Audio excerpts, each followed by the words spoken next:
The word decent doesn't apply to me. Radio signal from another world. Sir?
This man is not a hero, he's a criminal. Shut up!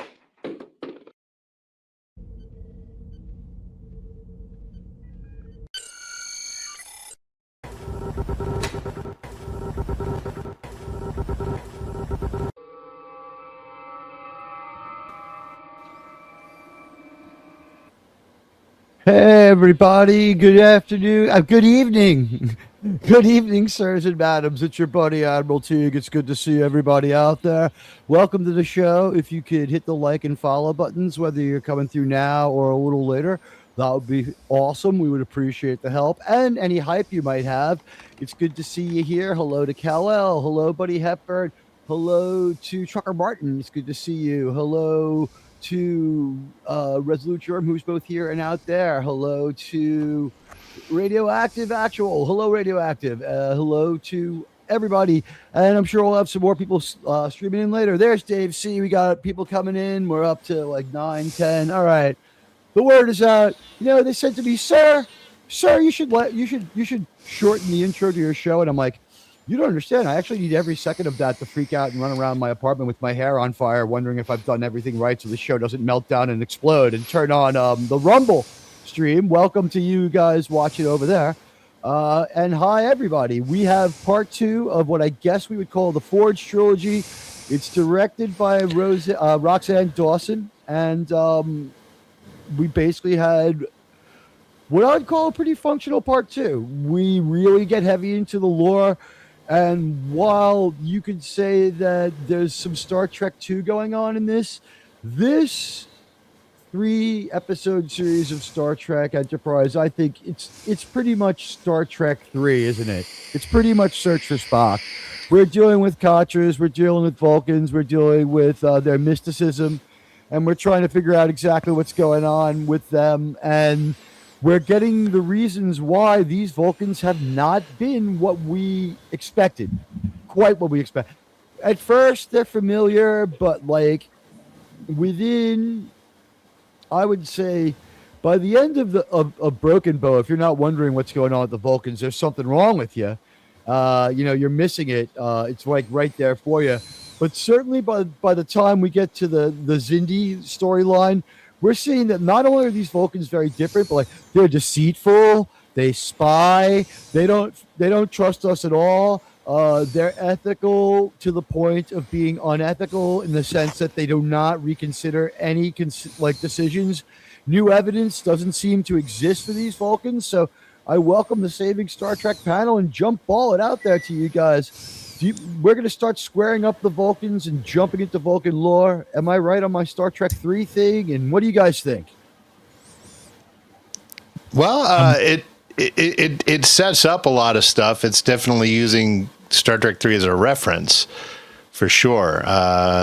It's not necessarily the same plot, of course, but there's a connection. Yeah. If We got a anyone really noticed hot this Vulcan. one, we got a really hot Vulcan, and we got T'Pol's mom too. But yeah, T'Pau is really, really hot, and this is the second time Star Trek fans have seen T'Pau. I didn't check memory out because it's bullshit, but I think I got this one right. Is T'Pau none other than the person who presides over Spock's divorce, Pon farr? Right? The only person to ever turn down the seat in the Federation Council. Germ had thought so as well. And we do know that going into development, they had considered making T'Pol this character. But So when did she like, change her accent then? I know. Like, she's going to go live in like Vulcan Russia for a while. Yeah. I don't know. It's like my friend Tulsi told me. We have a gifted membership. Oh, hey. Let me take a look out there. Ruby Hoob, hey, I didn't see you come in. Thank you so much for gifting one Admiral Teague membership. Let's see who got that one. Wow, what an honor. Let's see. Welcome to Deej. Okay, yeah, he has been a member of our panel, and it's good to see that he's keeping tabs on us. So here we go with the show that is, of course, a prequel to a prequel that's a sequel to a sequel. But what are you going to do? What are you going to do? Star Trek TOS, Vulcans, markedly different. And I guess, again, Ruby Hoof, thank you so much for the membership. I think what we need to do is play some media for this one. So I missed it coming in, but I have it ready now. You know what? Here we go. Admiral Teague, incoming super chat. I think I know Ruby Who's a Ruby, but I think, someone wants to thank me for throwing the stream. Sir, we have to send for Albert Einstein. Sir, he's very busy. Sir, that was so controversial. Sir. That always makes me laugh. Which we have to send for Albert Einstein? Just sir. Sir. I've listened to the supercut so many times. I'm like, it's like there's something hypnotic about the way it's cut, and then like when you listen to it, it's like all of a sudden we had that episode where Brent Spiner's like, the light bulb in your office, and I'm like, I remembered. I was like, oh wait, that's in the supercut. And I'm like, sir, please don't talk about the light bulb. So we'll hear more from 47. What can we tell you guys? Like, we do not want to be political, but we do live in the real world. Welcome to everybody. We have continued to keep putting on subscribers. It's been a great January following a great December for that. Welcome aboard. If you're here for the first time, if you want to ride with us, remember, you have your own ship. Hey, Ruby Hoof, thank you so much for the super chat. I saw that one incoming. What's, you know what? I got to recalibrate the sensors. It's been like Admiral Teague, incoming super chat. It's been taking a minute for the sensors to go off. Ruby Hoop, thanks for the $5 United States super chat. Just popping in. Get ready for snow. Have a great one. I think one of the 3 snowstorms has hit us, so a full-on snowmageddon will not happen to me. But thank you. I will give the guy an extra $1 when he treks through the snow. Because the pizza guy who's going to keep me alive and get me through this, I think he's going to have like probably a $300 day tomorrow. Quite honestly. Like he's living, like he's rubbing his hands together, hoping they open up that pizza place, man. I don't know. My store was dead. I didn't work today. I thought it was going to be slammed, and I got there, and my boss like, "No, you can go home." Well, okay. That's strict. You know what? Immediate pizza would seem to take a backseat to like everyone's running to like. I bet you there were strange, wild, and violent things afoot at the Circle K today.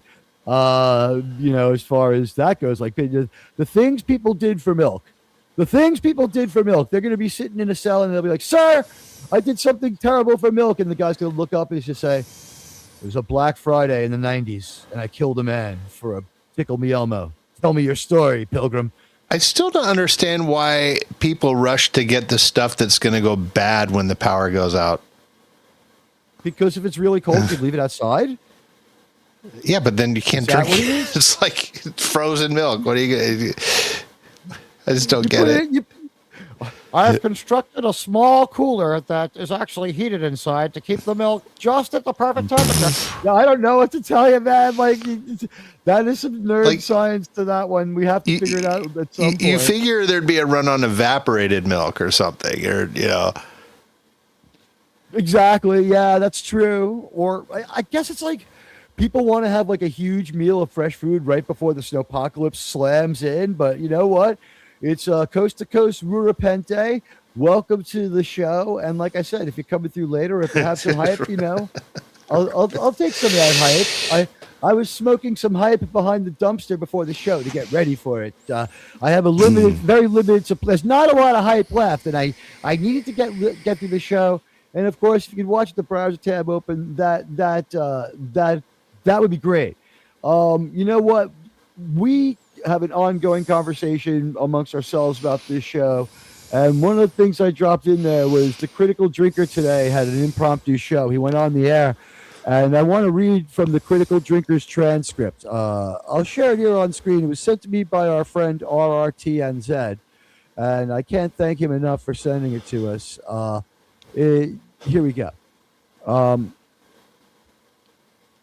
Something that was very current and that people were very passionate about.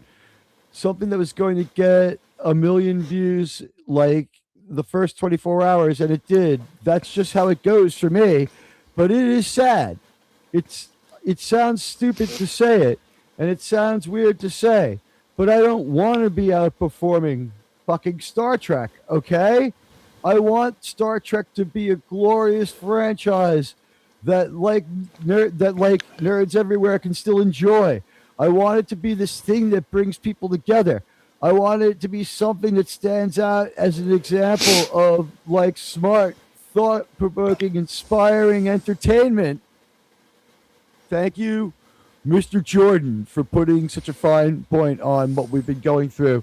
Here's the mixed tidings. Not only did our chat vote to have the continued New Trek coverage, but did you guys look at the numbers on the New Trek? No. It's up 300% from week one. Ours is? Wow.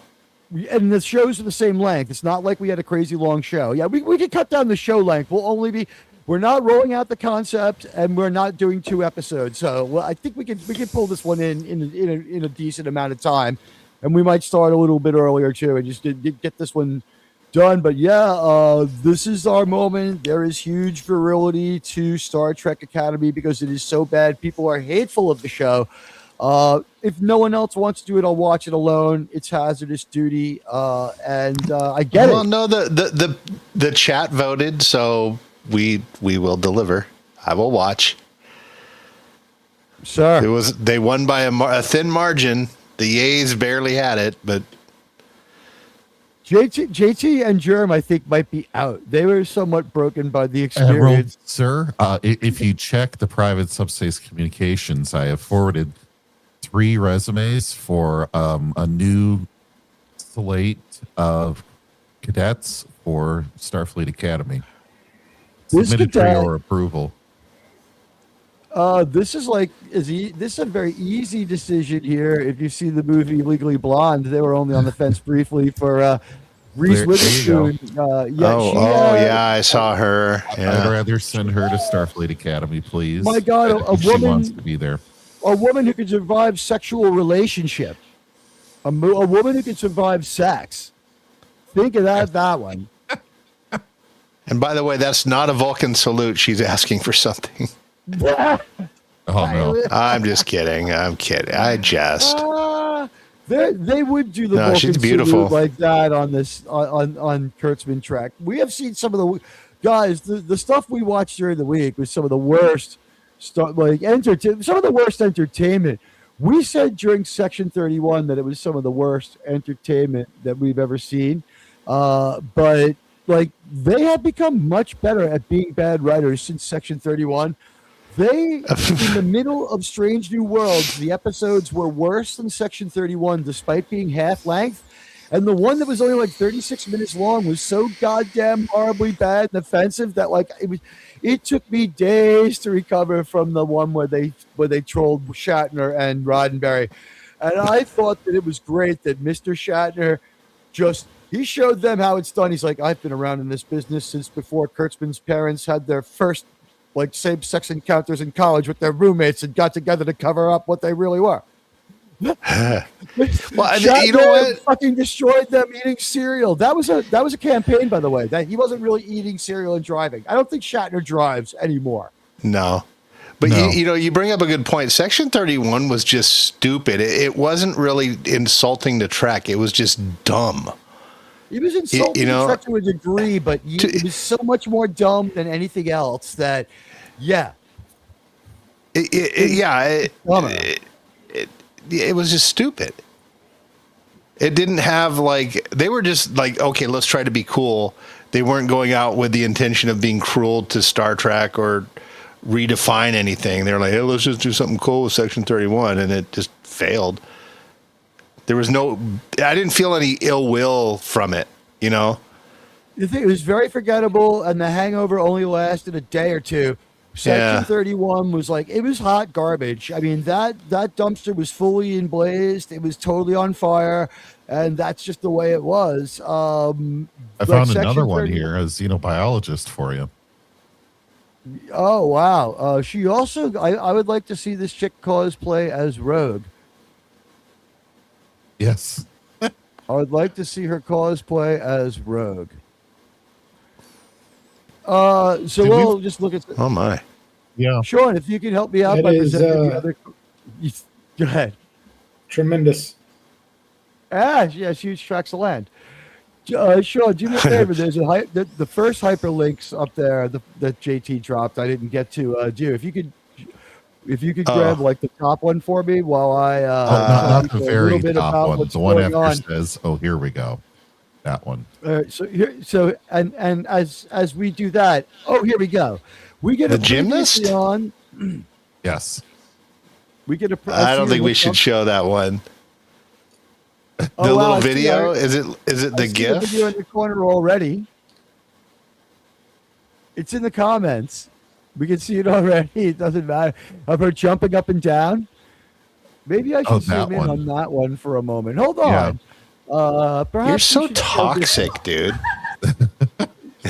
Yeah, a warning: toxic masculinity inbound. Wow, she's really in great shape. I like the one at the convention. She's that one's like. It's a great costume too. The Starfleet costume the next gen uniform she's wearing. It's really good quality. I'm not even being silly. No, she looked great. She had a top quality uniform on, well tailored. Looked like she bought the pattern off of like Pinterest and then made it herself, like with real good precision, or gave it to a tailor. It was a really that thing is definitely tailored. Yeah, she poured into that thing. Yeah, or she bought the $200 one and then she went to a tailor. If I get the Wrath of Khan one, I think I probably will go to a tailor too. And like the way he would look at me, like walking in there with like the Wrath of Khan regular one outfit, it's like, what the fuck, Teague? You know? It's like, just don't ask questions and I'll buy like one of your fine Panamanian suits, okay? By the way, I hear Honduras is the new Paris, guys. I want to get the jacket from Wrath of Khan, but I'm not going to flip the collar up around my head. Only Kirk does that. Yeah. I couldn't do that. What I thought was great was that they made the finale, I believe, opened hers up right away. I'm just trying to pick an alternate slate of cadets to, benefit Starfleet. That's all. I mean, you're doing a man's work, sir. Yes. Officer level thinking, as they say. Hey, look, man! If the Tyrannosaurus from Jurassic Park can be rehabilitated and grow a tongue just to pleasure her, I can enjoy watching this video and say that this chick belongs in Star Trek, much more than our photonic hologram that exhales air underwater Everybody was on it. I probably should have made a video. I've now seen there's a new standard. Paramount is apparently, everyone else has decoded it. It's a slideshow while you talk about how stupid the show is.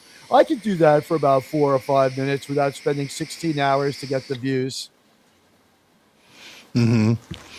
There's a lot of great reviews out there, but I'm wondering how long they're gonna last. I think the wave's almost over. I think people are just checking out of it. Such great frustration, and I think you might be right. I think the thing is, here comes new thing, right? And like we've had one cringe fest after another. It's been a free fall, so you check in to see what's going on, and like all of a sudden, like it's so much worse than the last thing you saw from Star Trek, which is unbelievable, and it's just like.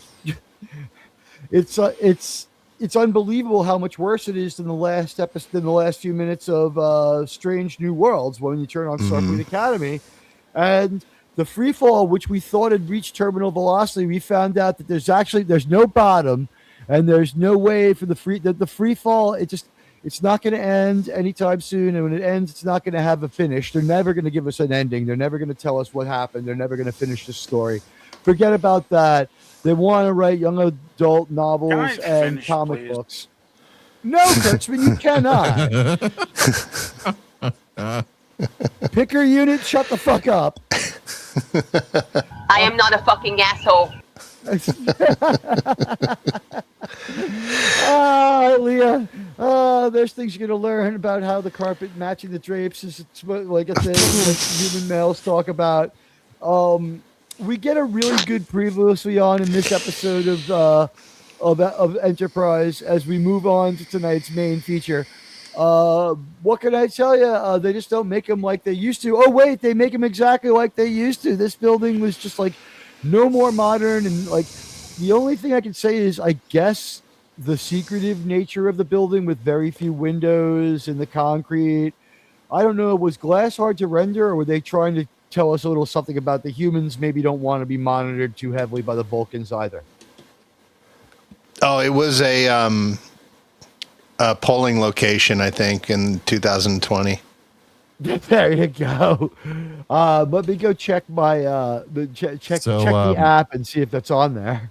Here you go. Here's a joke right from the embassy on Vulcan.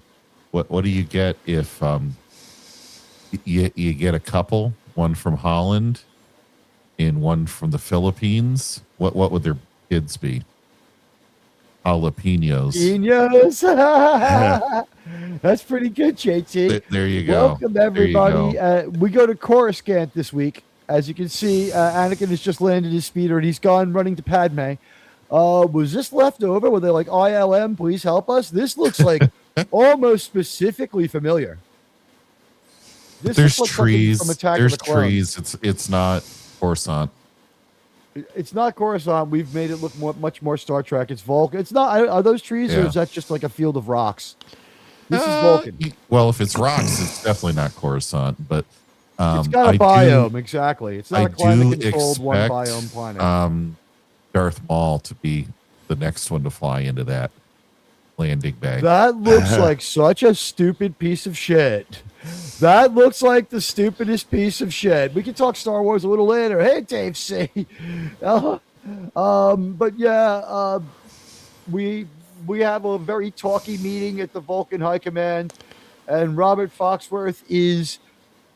At this point, I'll introduce one of the questions that we will reconsider throughout this episode, because I think this is pretty much goodbye to human-Vulcan relations for the show, and I don't know if we see Saval ever again after episode 3. I just don't know. I think this might be it. Like I can't say for sure we see him again. Maybe like he's at in the final episode where everyone walks into the meeting where we start the Federation, but. The guy from Falcon Crest, he's pretty angry. He's yelling like he's yelling at one of the Colbys. He's pretty mad. Robert Foxworthy is being emotional here. There's emotions throughout this scene at the High Command Chamber. The least emotional person is Saval, who's been living among the humans longer than any of them, so he should be maybe popping off and acting like a Vulcan Mexican or Latino, being or Hispanic even, being having the Admiral Teague like temper, like you Actually, figure that spending all those times in space Cuba. Go ahead. Admiral, we do see Saval again in A Mirror Darkly because we watched it out of order. We watched it out of order. So when In A Mirror Darkly comes out, we do see Saval, but albeit it is in the alternate timeline, but the actor does make the appearance. What's weird is we did watch it almost exactly in production order, without intending to. We watched it almost exactly. It was cut out of season 2. Season 3. Okay. It was cut out of season 3. It was supposed to run during season 3. There's a 2-week gap in season 3. He has very painful acne. The actor. It's all over his face. He's got a couple of moles or something that they pancake makeup over. What can I tell you? Foxworthy's gotten older. You guys will remember him from a lot of TNG. He had his own TV soap show where he was like the head of like this winemaking family from Falcon Crest. And here in the front out of focus, we see John Rubinstein, who was in a bunch of TNG and Deep Space Nine. Let's see if we get a better look at him. No, we don't. And Saval, basically what they're saying to him is like, you're a dick. You didn't tell us the truth. You've lied to us. And Saval's like, well, I mean, you guys are a bunch of fucking liars. And they're like, what? Oh. And he's like, I don't really think I care to justify what I did. And they're like, well, do it anyway. And he's like, how about this? I'm the only guy who could have gotten the human Vulcan relationship done. And if I told you that I was a melder, because he's not a Syrannite, at least not yet, and we don't know where that's going to go. But he's able to mind meld. We found out last week in one of the best mind meld sequences ever they have never used my mind to your mind in this show. We're saving that. We're saving that to Poe. But hello, Lombardi. It's good to see you, sir. Welcome to the show. I know I said hello to Kal-El, but I'll say hello again. Kal-El also is Superman, so I will say hello to Clark as well. All right, how about that? Hello, Clark. I'm sorry. Clobby used to write down everyone's name, but like I got so much going on with the slideshow or whatever, the Paramount slideshow, as we sometimes have it, that I can't do it. So our opening segment is Saval quits. He's not going to take their shit anymore. He's pretty much had it with them. And you know what? Tells him to take this job and shove it. Something tells me that the Federation, Starfleet is going to hire him right away. Am I wrong? Oh, yeah. He's a scientist, right? Could you imagine if they hired him and he's like, I find your offer acceptable. However, there is one thing. What is that, Saval? Where I come from, we have money. I expect to be well paid for my services. That would be awesome. So hey, we haven't adopted your no money thing yet. No. Before we go further, you guys had said that there was the what was the Dane and the who married each other? The Hollander and the Filipino. Okay, so I don't know. I think you guys know, most of the chat probably know. My wife is from Mexico. But anyway, her sister married a German guy. And when their baby was born, they called it a Beaner Schnitzel. See, we have a little Beaner Schnitzel. That's what they called it. Her, rather, the baby. Is it Mexican or is it German? The kid. Is it a Mexican or is it a German? Yes. That's a great story. Yeah. That's her little Beaner Schnitzel, yeah. Welcome to Saving Star Trek. We're back where the last time we saw these beautiful caves, Brent Spiner was teaching the repliments in them, or the Auglicants, call them what you will. But with the time before that may have been as far back as when we found out that lies are just shell on Terra Nova. We've seen these caves a few times, but the caves that and this is also the psilocybin caves where Admiral Teague would just live if I lived in this world. Take me to the planet from Strange New World and leave me there so I could just trip out forever. And leave me with a hot chick like T'Pol. But here we are in the caves. This is where the Syrrannites hang out. There was like what seemed to be a logical mistake in here. Archer knew exactly where the fucking Syrrannites were, but T'Pol also knew where the Syrrannites were because Talis had left her a map. So I was like, why does Archer know better than T'Pol? Did the show forget that, T'Pol was the one that Archer mind melded with Arathat or whatever his name, APAC, whatever his name was. It wasn't his real name. It turns out his name is Syrran. And he is the head of this Syrannite group. And they don't get into it, but they say, he had Sarak's Katra within his mind. He was carrying Sarak's Katra. So the Syrrannites are like, they don't really let on, but you can see in their minds that, like, to them, like, they've lost something, like it's gone, like they've lost the Katra of Sarak, and they're pretty pissed, and they're being Vulcans about it. And here's T'Pau, and everybody, I'll just say, absolutely would do T'Pau. She's pretty hot. She also has the hot body that is now associated with all Vulcan women. Hot body is just very important. There are no body positivity Vulcans. We'll get one soon enough from Kurtzman. There's a couple of chubbos in the War College. In the War College, there's fatty Vulcans.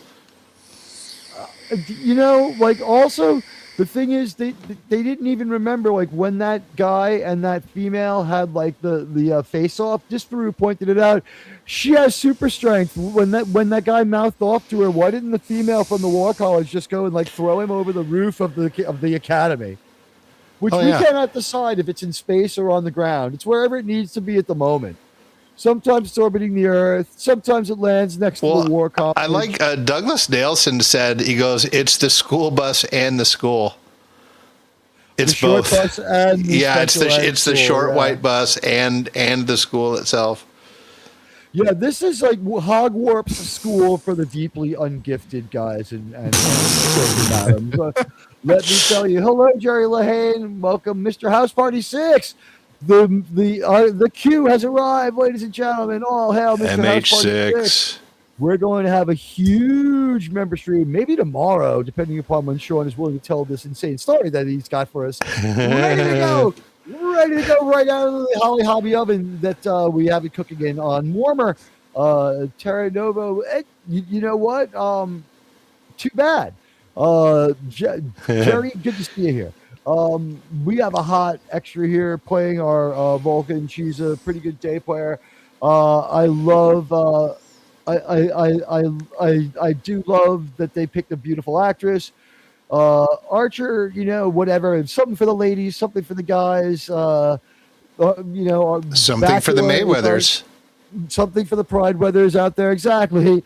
Let's face it, our male lead is our good-looking guy who's going to hook women into the show. Whatever. Scott Bakula, he's still pretty ripped. And I wondered if this isn't one of the augments from Wrath of Khan, who was on the bridge. She looks like the woman who had the much more curly red hair, and she's wearing she has much shorter red hair, but she's the right age to be that woman, and she's real tall. Because Bakula's pretty tall. We thought Jolene was not so tall. She's 5'7", which is 5'7", yeah, tall for a woman. And Bakula just towers over. He might be 6'2", or they elevate him over everyone else to make him. Whether or not Bakula is a giant guy, Archer is. Archer is this big hulking dude. And by the way, you said she's 5'7", because I was looking at X-Ray when I was watching the show today, and I'm like, I wonder. And I just put because on Jolene Blaylock, when you touch X-Ray, it usually shows the actors' full names. For Blaylock, it just says Jolene. Jolene. It's did she do the one name thing? I think my guess is that she's not with the husband anymore, and that she's just going to slowly roll that out. Because here's the thing: Michael Rapino makes $160 million a year and has been doing that for the last 23 years. She can pretty much live and scrape by on half of that. I think so. I think she's okay. Unless she wants to.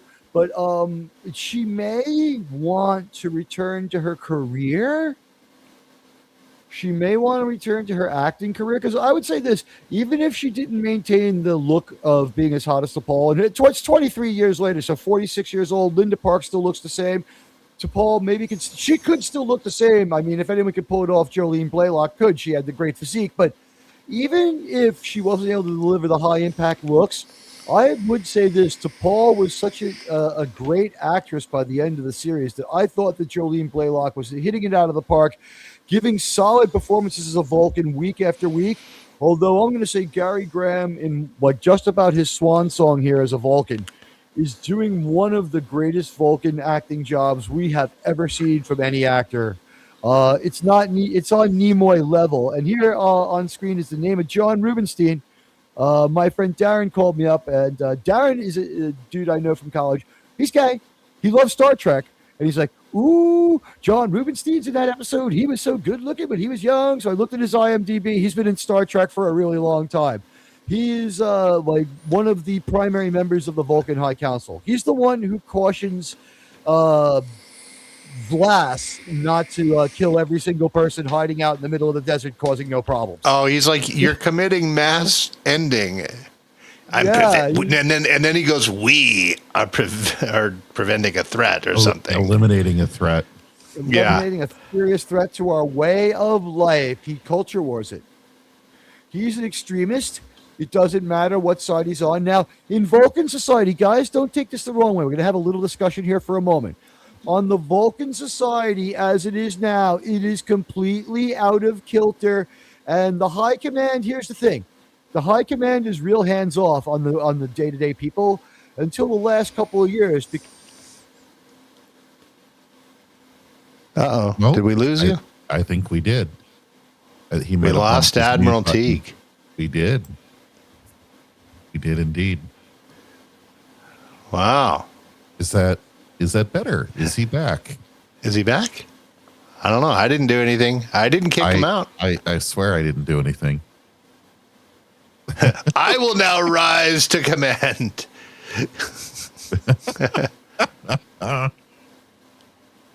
Welcome, everybody, to the Saving Star Trek with your captain, Sean. Yeah. And you are now one step closer, JT. Oh, yes. So I'm gonna, Sean, what did you think of this episode? It was refreshing. It's on the duller side, but it's, you know what? It's like a breath of fresh air in a lot of ways. In a lot of ways, it was like, hey, we got some lore, we got a little bit of action, we got some mystery, we got some intrigue. I do like what we learn about Saval. Like his character goes through a little bit of an arc here, which I like. Mm-hmm. In this episode, I do like his thing, and there was a line that he has with, and we could probably get to it later when we're going through the show, but he says, I developed an affinity for your species over the 30 years I lived with you, and Trip says, well, you hit it really well, and he goes, thank you. Yeah. And at that moment, I think, Trip gives him a smile. I think at that moment, Trip's like, this guy's okay. Yeah. This guy's fine. Ambassador Pointy. Yeah. That was such a good kid. That's something a kid would so say. Oh, yes. Yes. My whole thing on this as a number 2 of 3 was just that, I think Teague already said it before we sent him down to the Genesis planet here, and that it really did not have a good Act 1 or a good Act 5. And yeah, that's true, but you mean the episode itself? Yeah. It needs to be watched with the other 2. You can't go a week to watch this one. There he is. Did you just lose me? Wow, my browser just freaked out a little bit too. Well, I don't know what's going on over here. Maybe somewhere along the line, so there's some Snowmageddon stuff happening. But I'm back from the Phantom Zone for now. The crew that we sent you down to the Genesis planet in a torpedo. Where I will be reborn. You know what? It's the proto matter that we used to create tonight's live stream. Let me get the episode back. I was like, you know what the thing is? Ever since I upped my internet, I have not gotten kicked from StreamYards, and I had come to think that was a thing of the past because I thought I still believe Germ was right about that one, that it was bandwidth. This, I think, is a StreamYard's fluke. I also have to kick myself out of the studio on the other browser. Well, sorry about that. I was about to go on my phone to tell you that I was struggling to get back on. But let me just jump back into the episode. We told everyone that I'm now one step closer. Well, I assumed Command and JT was one step closer. Yeah. Starfleet would never question the assassination of a captain who disobeyed fleet orders. That's right. Actually what happened was I was relieved of command because watching Starfleet Academy had caused my pronouns to change, and the computer beamed me into the brig until the doctor could come and check me. They put me through the pattern buffer. I'm male again, and sort of like Pagan on Landman. Nice try, by the way. Pronouns again. Nice try to get yourself placed into the woman's brig. We're not buying that anymore. We're sending you back. What is jail like in Starfleet Academy world? Like, I understand with multiple species you would have like several. Like, it would make sense to me that they'd have like 8 or 9 restrooms, and not everyone would be just like releasing like. Imagine someone going somewhere and like shooting like a cloud of steam into like a vortex that like sucked it away. Like, they didn't even do interesting scatological takes, and we know they spend all their time with their minds in the toilet. Well, main character did rant and rave about the toilet wine. Yeah, that's right. So there's that. So it must be off the chain. But if they don't have a toilet, if they have some other device, how do they make toilet wine? I know when I go to my replicator, I say, replicator, toilet wine. Make it the Ossining version. But from spring, before the rains. With notes of toilet duck. Flavor. Yeah. Just a little dash of toilet duck in there. And speaking of, like the things that you shouldn't do, like putting salt in your eye, never put salt in your eye. Never watch New Trek, but here we are. And between T'Pol and to what is that on the wall back there, JT? It looks like they just changed it recently, because that's an extra plump roll of paper towel up there. It does not have the extra towel pulled off. It has not been used at all yet.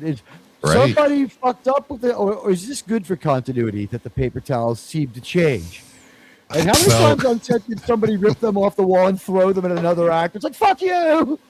What happened was they knew they were expecting a visit from head of state, so Dr. Phlox had the crewman second class go on and say, I want everything to look spotless. Put a new roll of paper towel up there, crewman, and vacuum the floor, because we have carpeting in a medical room, which you would never do. but they did. That's true. Although I think the TNG medical bay has carpeting too, or at least in Bev's office. I can only imagine what Sean is making. I hear Sean. I know you're up. Oh, you hear me clicking? Oh yeah. I know you're up to something.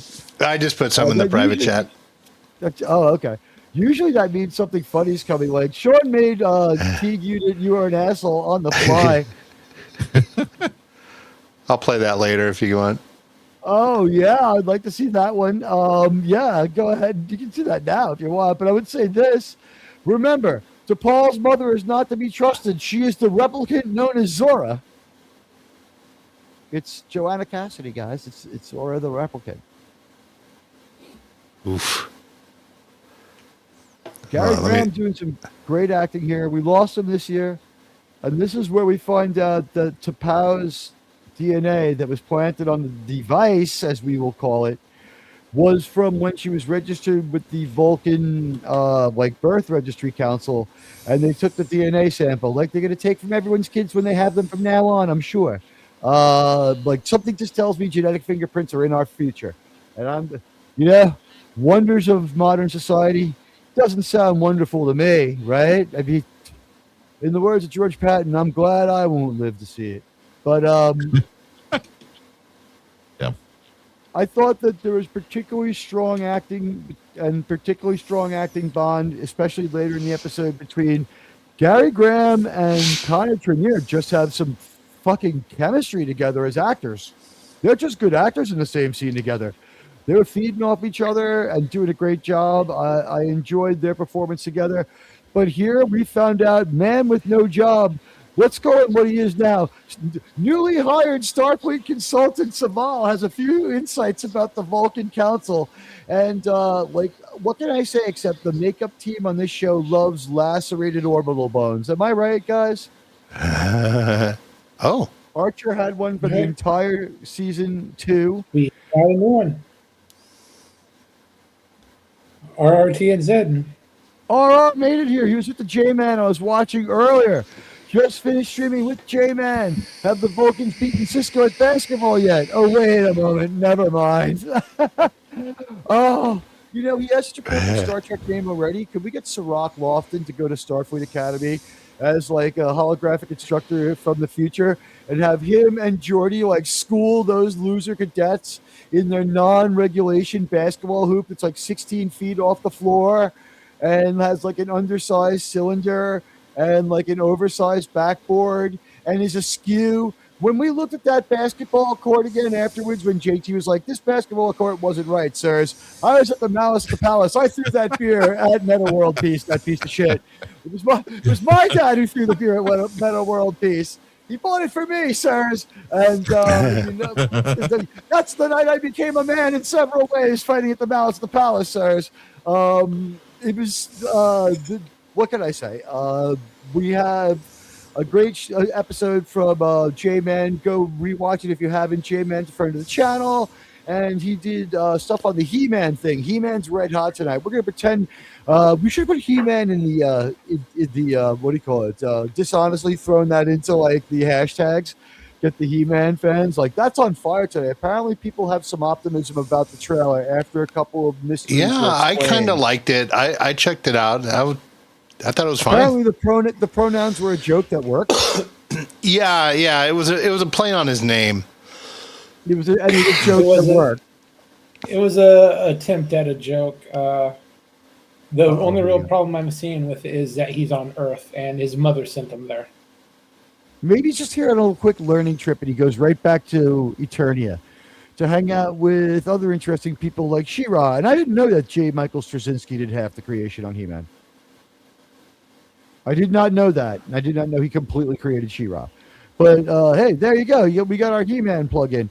We thought this was great acting from Gary Graham. He did a great job. And I guess, let me just put this up on screen for a moment. Our friend RRTNZ. If anyone could grab the J-Man's link, you just throw it in chat for our friends who haven't subbed. Channel's about the same size as mine. He was doing great. He-Man is so hot. He had 22 people there in his on his channel. And he was just doing a fantastic job, holding a lot of concurrence, and with a great panel that included our great friend RRTNZ. Yeah, I would like to see an episode of Starfleet Academy where Sirach Lofton where Jake Sisko and Geordi LaForge school the shit out of those loser cadets at basketball, and Sirach Lofton goes up and hard fouls main character. I'd like to see that. Anyone else? And I would also like to see Sirach Lofton be like, how dare you put his name on the wall of this dishonorable place? Nog was my friend. Fuck you. Fuck you. In the name of the rules of acquisition, I demand you remove Nog's name from this wall. You have dishonored him. And they're like, well, we honored his pronouns. That is kind of funny. So real Starfleet Academy changed Nog 180 degrees around from all of this into just a disciplined Starfleet officer. Admirable one too. If he went to this Starfleet Academy, he would come home. Given a teaching job immediately. He would have come home after a week and been like, Uncle Quark, I don't understand it.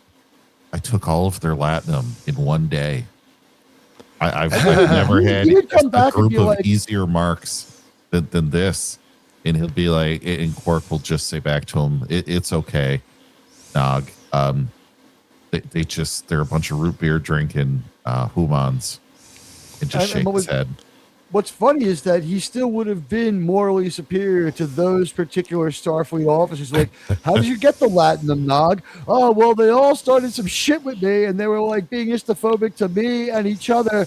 And when the bullying switched to someone else, I slipped away and stole their Latinum. So that's how I got it. It's like, way to go. You know, the Grand Nigga Shrek would be proud. In Starfleet Academy, Nog would have sold them like black market victim cards. Here's your race card. Here's card for you.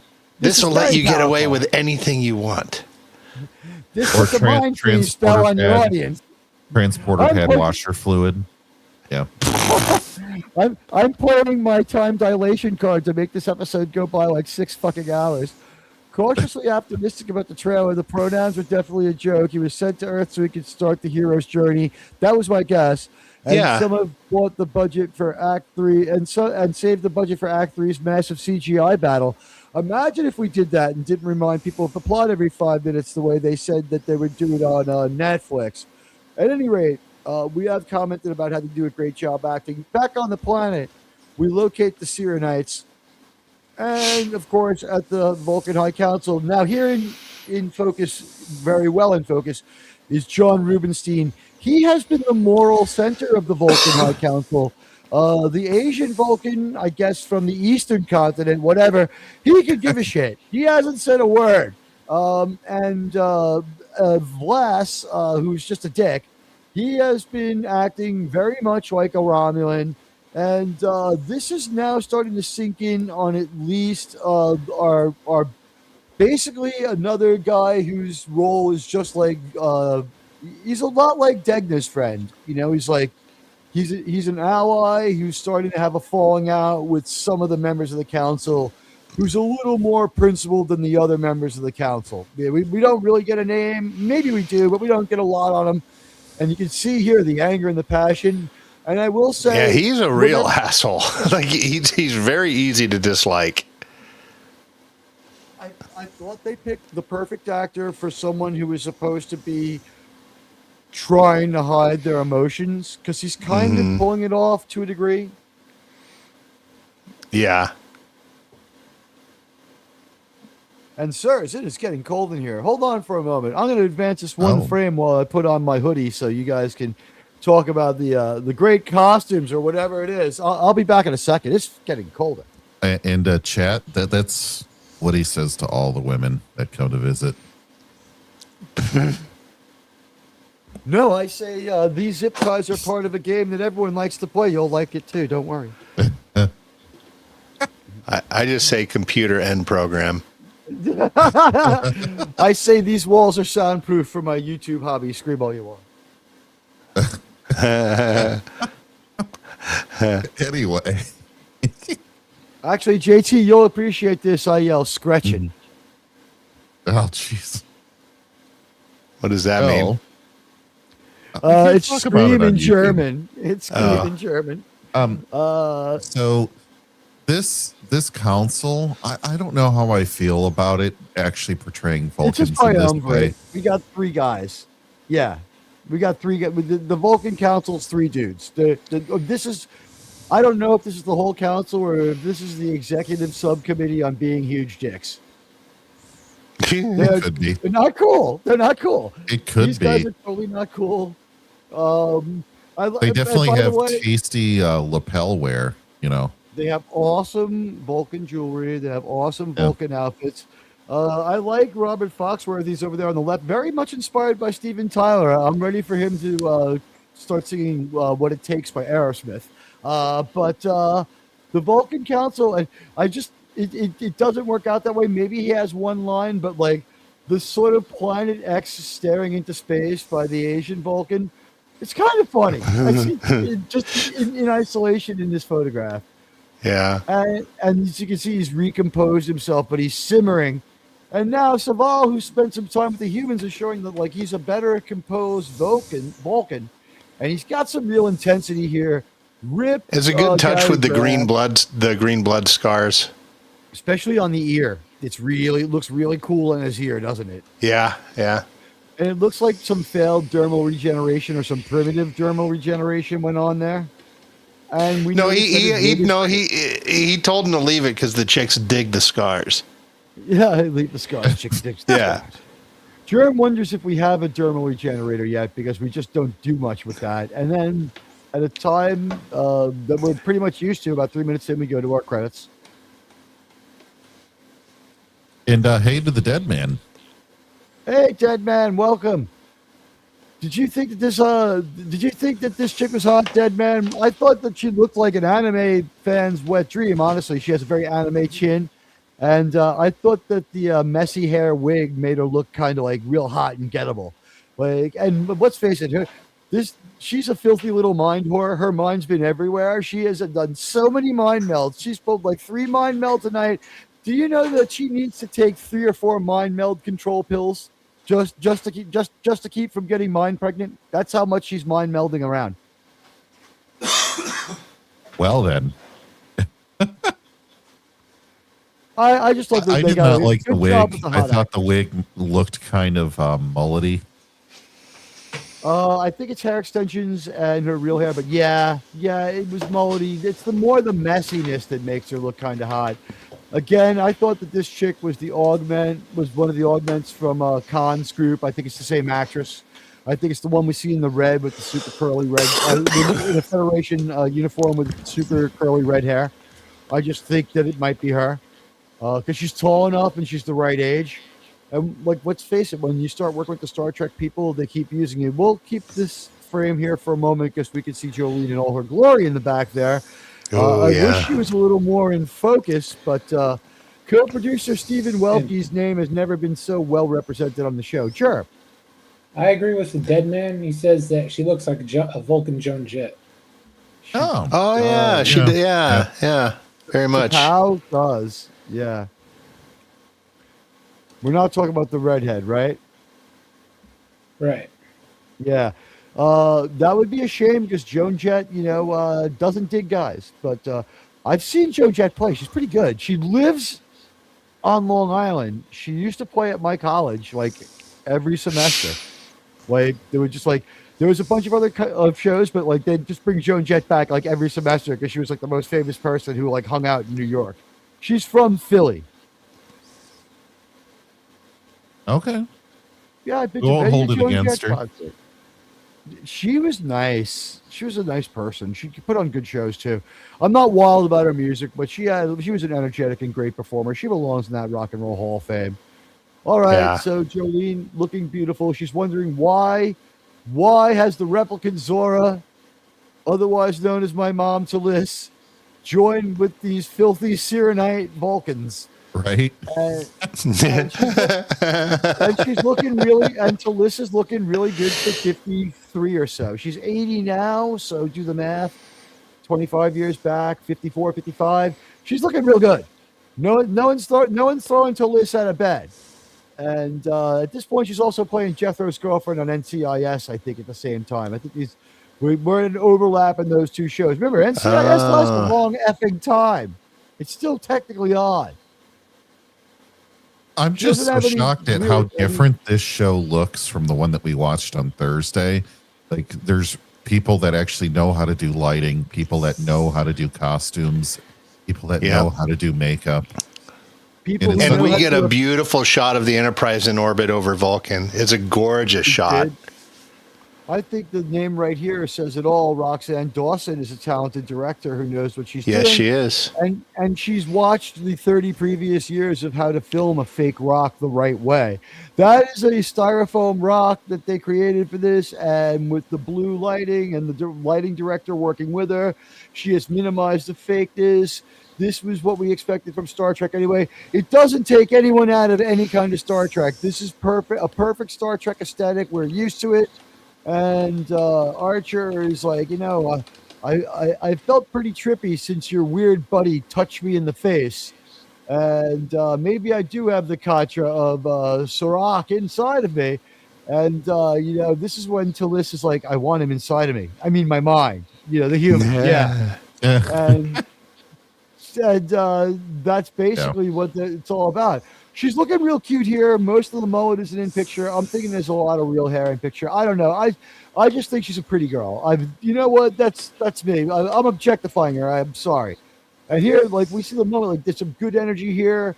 Colin Trinier, like, ducking underneath the bulkhead like he always does. They made this room like this on purpose.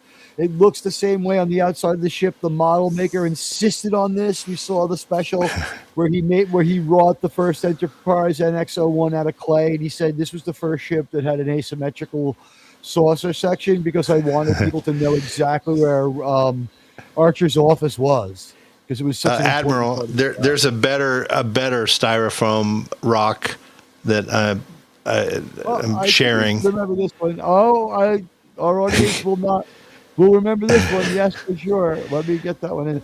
Here we go. There's a styrofoam rock for you. Wow.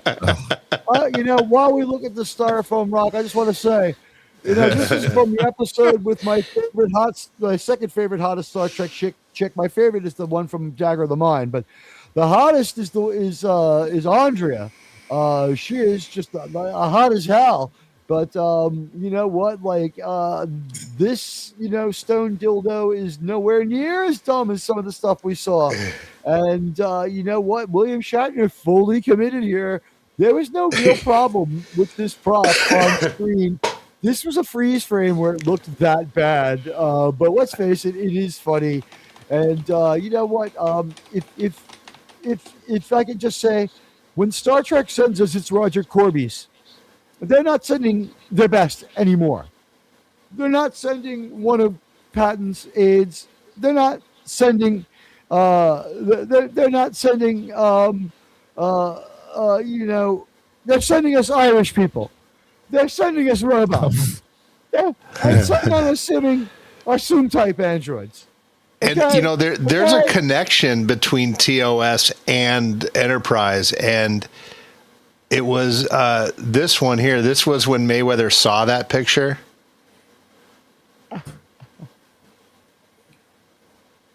Of Kirk.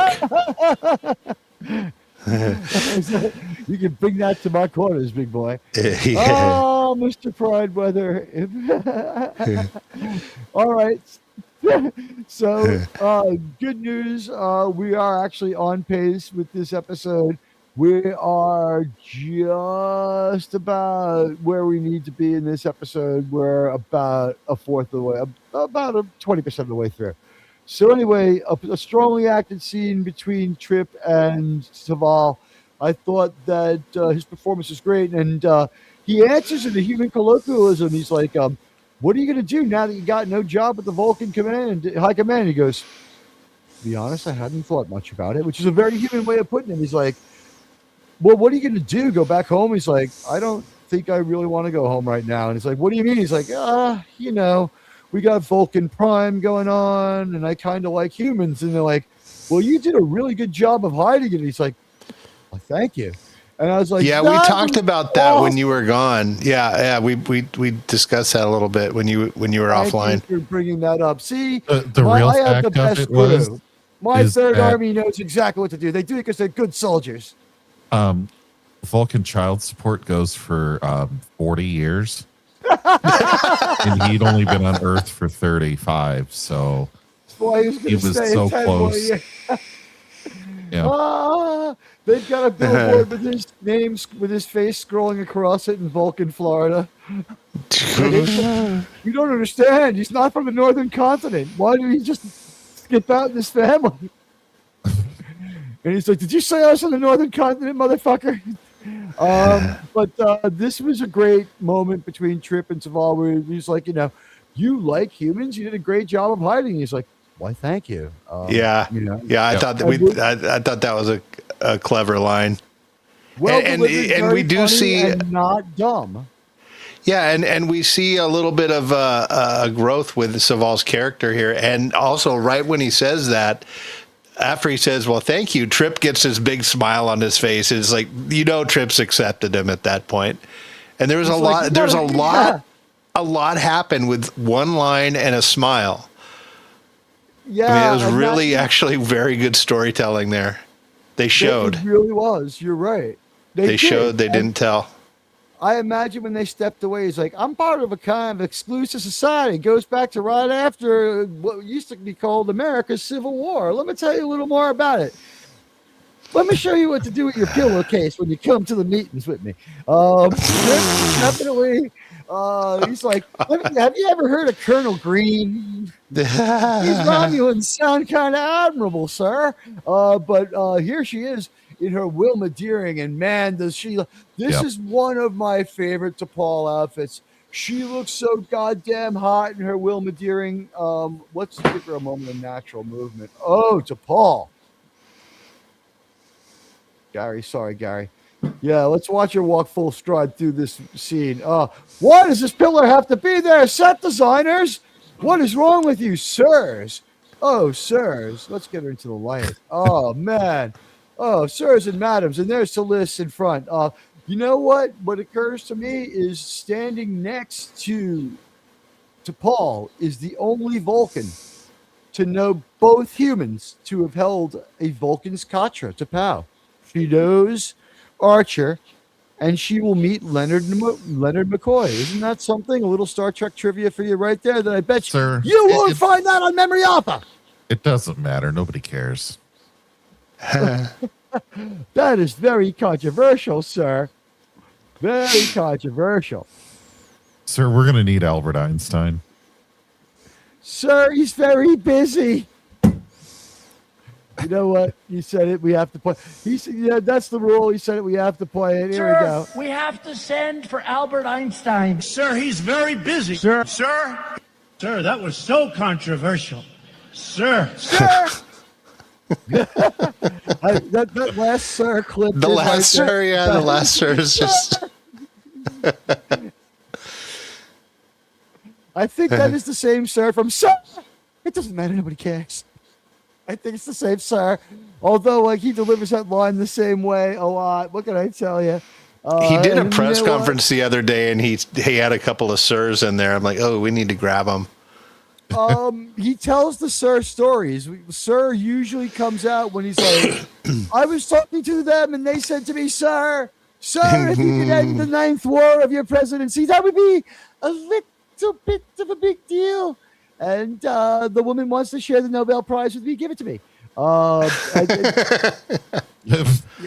Sometimes, every once in a while, like, out of all the stuff he says, like, one or two things will come out and just leave you like, huh?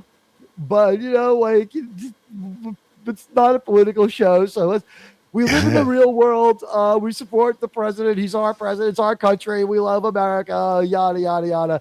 We're not just saying that, like, it's true. And sometimes we have a little fun here. Let's face it. It's the real world. Where else can you go where you can get nonpartisan Trump jokes? It's just funny when he says, sir. Do we agree? I mean, it is. We've had most of the time we're here to leer about Star Trek. Yeah, it's a leering center. Well, let me, you know what? Let me just whenever you talk about him. Paul, that's certainly true. Mr. President, would it be okay if we made jokes every once in a while ribbing you about the sir stories? It doesn't matter. Nobody cares. Thank you, sir. All right, we have permission.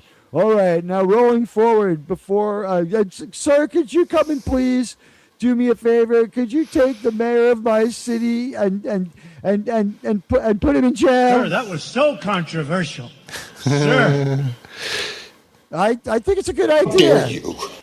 Harrison, shut the fuck up. We know exactly how you feel about this stuff, okay?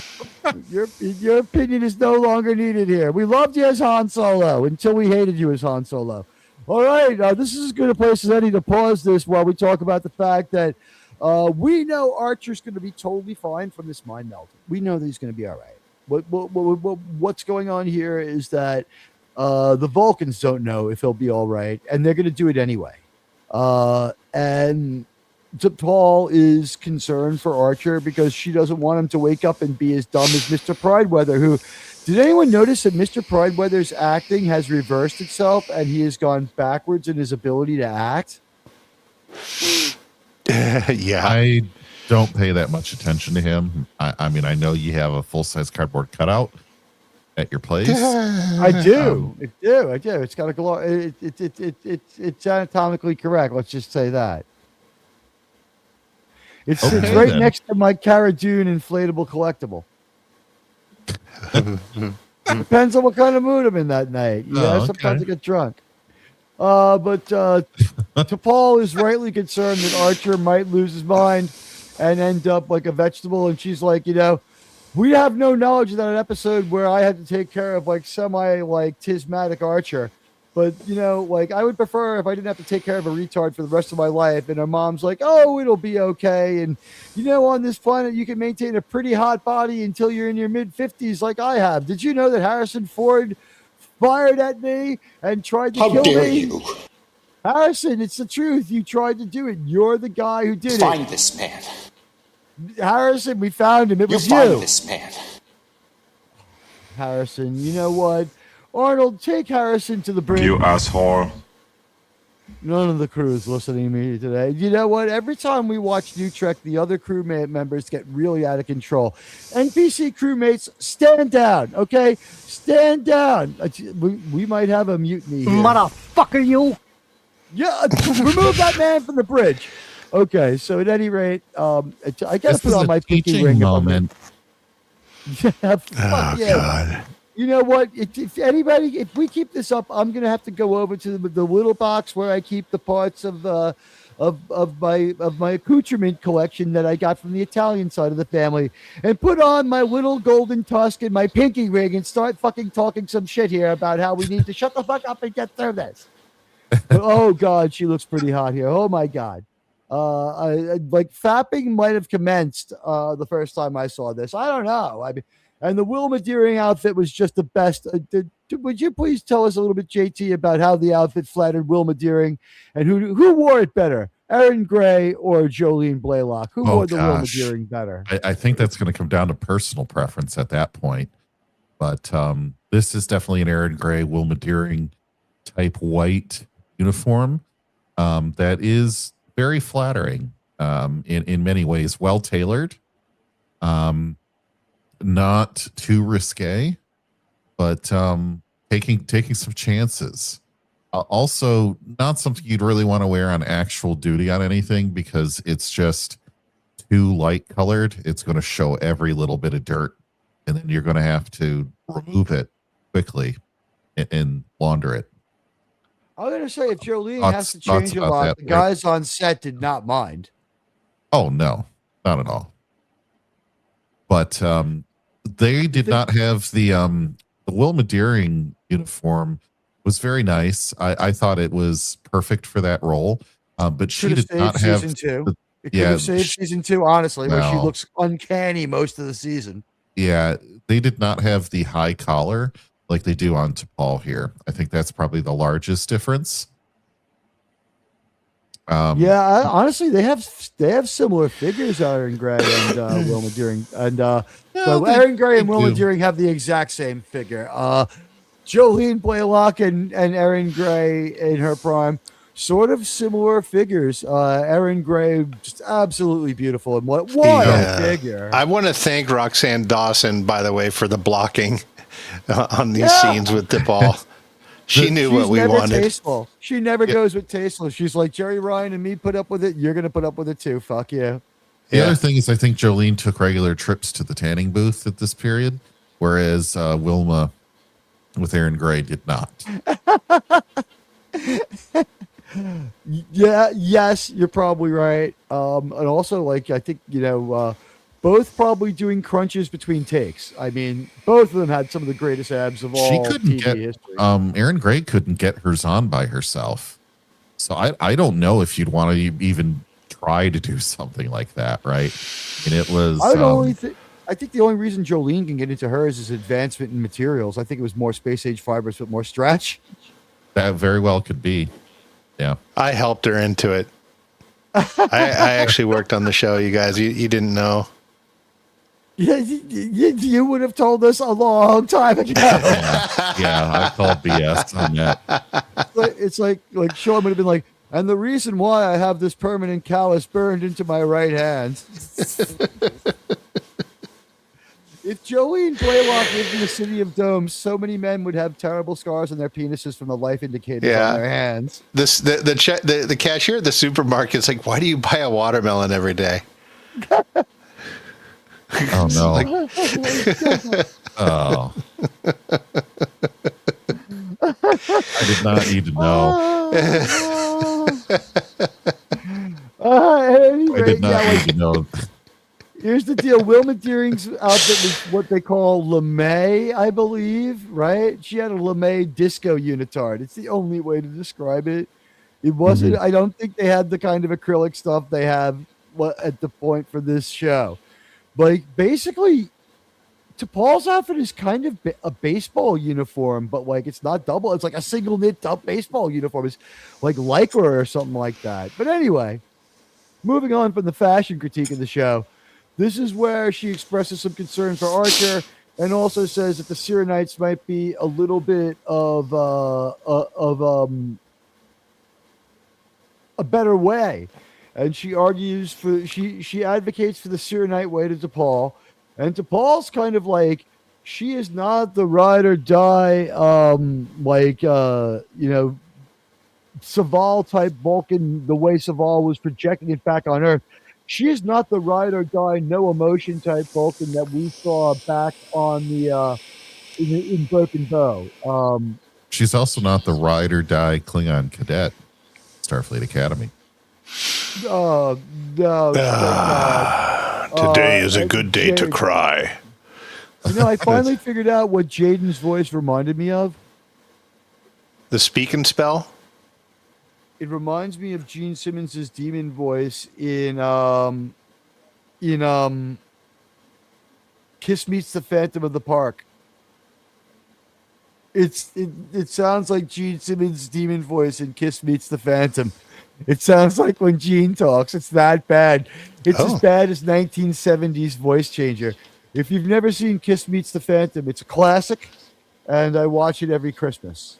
It's one of my favorite movies. And Admiral Teague, incoming super chat. Oh, hey, the sensors are working. The Dead Man with a very generous $4.99 United States of America super chat says, keep in mind that even in the safest neighborhoods, black ice can rob you of your life. Stay safe out there. I would say yes, and thank you very much to the Dead Man. We all stand with the side of law and order. There is due process to work these things out. There's also a safer way to protest. I'm not going to take anything away from the people in Minnesota. This is the United States. You're allowed to live the way you want to live. They have the courage of their conviction. They're out there in the freezing cold. But don't go jumping in front of motor vehicles. Don't go pepper spraying cops. Well, they're not cops. They're feds. But don't go pepper spraying fucking feds. Don't go obstructing law enforcement.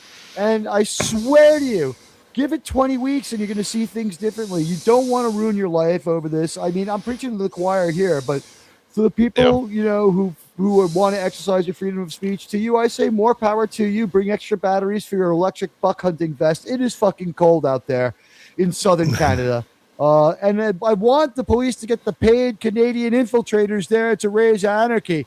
We're not taking Alberta, okay? Your slacker socialists are going to have to make your own way and show that you can be capitalists before we even consider the colony. Construction of the wall is already underway, okay? That work dies in October when your province house votes it down.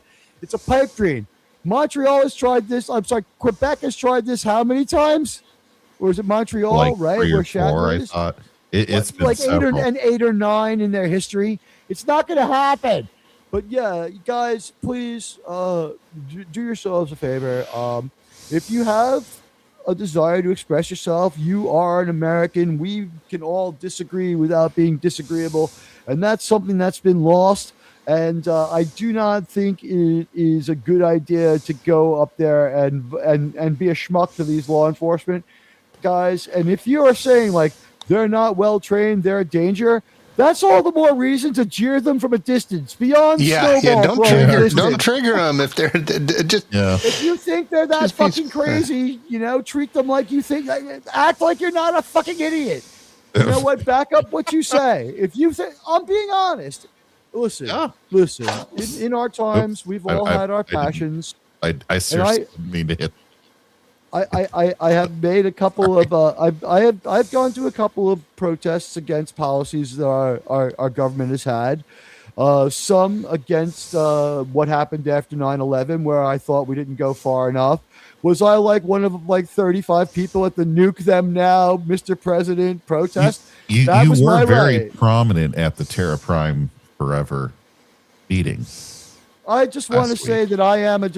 Listen, we all know two things. Let me borrow a line from Starfleet Academy. I only know two things, kid.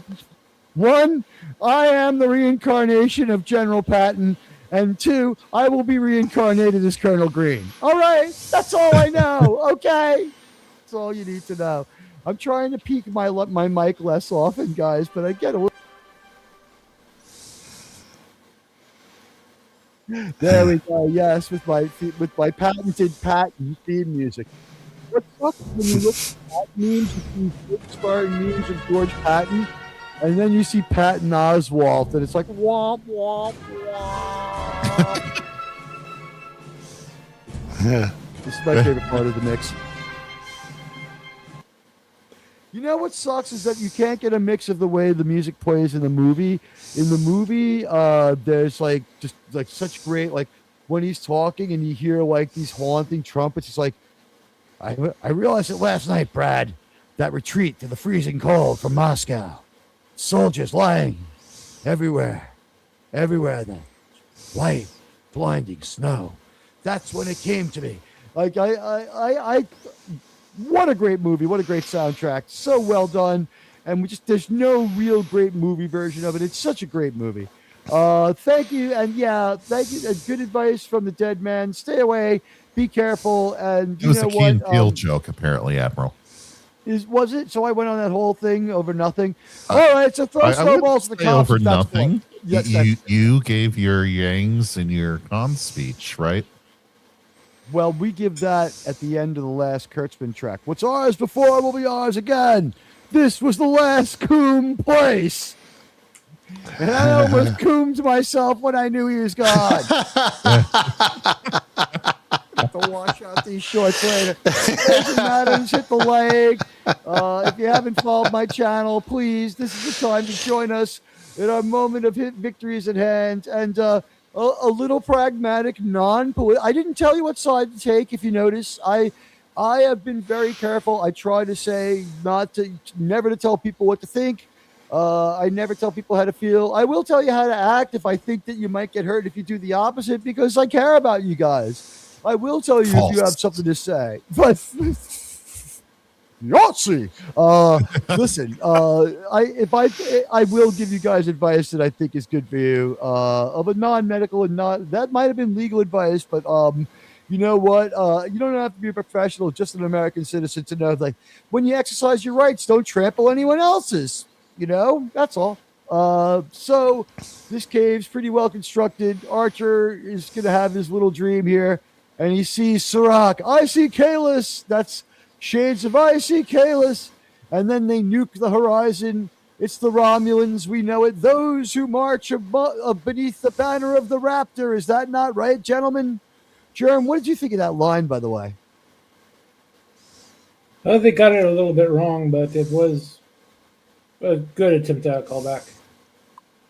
It's from the previous episode, The Banner of the Raptor, but you didn't like it?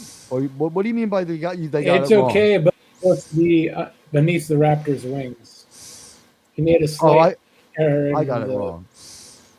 Sorry. Way to go. You have such a great memory. Jerm is he's like memory alpha, the real memory alpha. Memory Moonbase Alpha. We don't want to conflate him with the terrible things that happen on Memory Alpha now, where they will change lore in the middle just like they do on Star Wars Wikipedia. It's a shame. And I think if someone started an independent Star Wars wiki, like, you would just get sued. Reddit might be the most reliable source for Star Trek info now. I get it now. Yeah, it does, especially if you have a Long Island accent. It definitely would. And boy, I've heard frigid cold on Long Island today, like out on the East End. Woo! Stay warm, guys. So Archer and this terrible actor, who I guess is a good enough approximation of the Sirach from Savage Curtain, the Sirach from Savage Curtain, he's good enough, but his acting sucks. I was not satisfied with this actor. I thought the story deserved some better acting talent. A rare misfire by the casting here. Roxanne Dawson could not milk a good performance out of this guy, or well, take into account he's been dead 1,800 years. That's true. It's true. Is that a joke about how Bellana was the only chief engineer to get a jacket because she was pregnant during filming? Oh, you were talking about milking a performance out of a man. Ah, well, men can give milk now. I've heard that there's a way to make it happen. This joke has already gone too far. So. Yeah, Yeah, I'm wondering about that private chat too.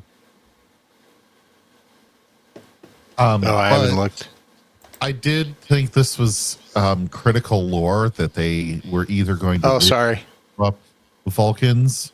The only reason it scared me was it preceded the pass out. Do you just have a cold, or are you closer to the mic? No, I have my space heater on. Maybe that's what you're hearing. I don't know. It will dry. That will dry out your sinuses and make you breathe heavy. It definitely will. All right. So now we know what it is. At this critical point in the show, though, this is probably one of the most, if not the, the greatest addition to Star Trek lore that they have at any point in the whole show. Right? You have to be so careful dealing with Vulcans. And they are probably the number one species that we talk about other than maybe Klingons, with a backstory and relationship going all the way back to 66. So I think that the fact that they didn't screw it up, in my mind, is high praise. Well, they knew that it was going to be a big deal. It was written by one of their best writers. I believe Manny Koto writes this one, and he goes back to TNG, so he's got a lot of Trek experience all through Deep Space Nine and Voyager. He's around doing stuff, so he was a good person to pick. And also, like I said, like the actor sucks, the story's good. It's like at this point, Archer's like you could never look too long at a nuclear explosion. So, like, things have gone too far. And by the way, this nuclear explosion, we don't know the nature of it, but I would expect that it would probably be more powerful than one we could do, because 1,800 years ago, the Vulcans already had their, like, singularity drive that I guess the Romulans improve on. And I don't know why the burn would have ever affected the Romulans, but that's for Thursday's show. The Romulan hegemony thanks to the burn, right? I don't know if the yield was all that important, honestly. And the Soviets did a bunch of communist-y stuff that made just insanely large nukes. If you ever heard of the Tsar Bomba. So I don't know. I'd like to think that the humans knew how to nuke best. You know what? The Vulcans did say that the scariest race they've ever encountered, the scariest species, was the humans. Because they were like the Vulcans, but like even more inventive in their violence and deceitfulness. So yeah, maybe I would have to say yeah. And also like that gets, you know what? That is a serious Star Trek comment, because in the Xindi conflict, Degna, who's a fucking piece of shit weapons designer, is like, I can't believe how deceitful you people are. It's like, you've been developing a genocidal weapon for like 15 years beneath the ocean of like one of your planets, and you're saying that these people are deceitful? Fuck you. But yes, and Kirk, when he's like, we may be human beings with 1,000,000 bloody years of conflict on our hands, but we don't have to kill today, which was Admiral Forrest's last words, weren't they? We should have been. He got past it, but it was very close. It was in his last. Yeah, but I wish he would have said what Kirk said. Like, we decided not to today. That would have been Well, how funny. did he deliver it? He's like, we decided that today was not a day to kill, or something like that, right? It was like it was slight variation on the line. I think he just said we worked through it or something kind of generic. Like every day that we went without killing someone, we were closer to our goal, or something. He said something about like choosing not to kill or choosing not to be violent. Yeah, it was a nice callback to that line. But yeah, the humans are the most dangerous. And to Paul and Archer talk about what he's just seen, and she's like, "Do you really believe that you've got the ghost of a guy from 1800 years ago in your head?" And by the way, this is the kind of dialogue that Kurtzman tries to have. He doesn't overlap or snap back or cut her off like in Kurtzman Trek, but he does say, when you put it that way, it does sound kind of crazy. And that is what Kurtzman likes to deliver. But that is very Kurtzman-like. It's just the delivery and execution. Kurtzman would write a line like that. I mean, he would try to throw 3 jokes in the middle of it, but he would write a line like that. Yeah. So it's always interesting. And in Landman, too, when we see people doing things that Kurtzman tries to do and doing them well, like showing us a they, them, making them hate them, and then turning around and making us root for them in the last 2 episodes of Landman. Here we can see John Rubinstein and some of and the Asian guy he ain't got shit to say. It's just like, make a joke here. He's crunching the numbers. He doesn't care. This is all mathematical calculus to the Asian Vulcan. I don't know. He doesn't care. But this Vulcan is actually showing a little bit of emotion. He's like, this is, pretty absolutely extreme. We don't need to attack people who have run away to the middle of nowhere. We can capture them if they come back. We have plenty of tech. And he's like, I just am pretty bloodthirsty. Fuck you guys. And they've gotten the word that the telescopes have spotted some cruisers overhead searching the zone. And I think they're going to need visual confirmation. I think that's what the problem is. And then we begin the second ever mind meld between humans and Vulcans that I can think of. Or the third, because we got one with that guy who's going to die. And the first ever use of the line, my mind to your mind. Well, I think that the Katra transference isn't a mind meld. It's just like you just touch them. It's a lot. We've noticed that there's like 3 kinds of mind melds, at least.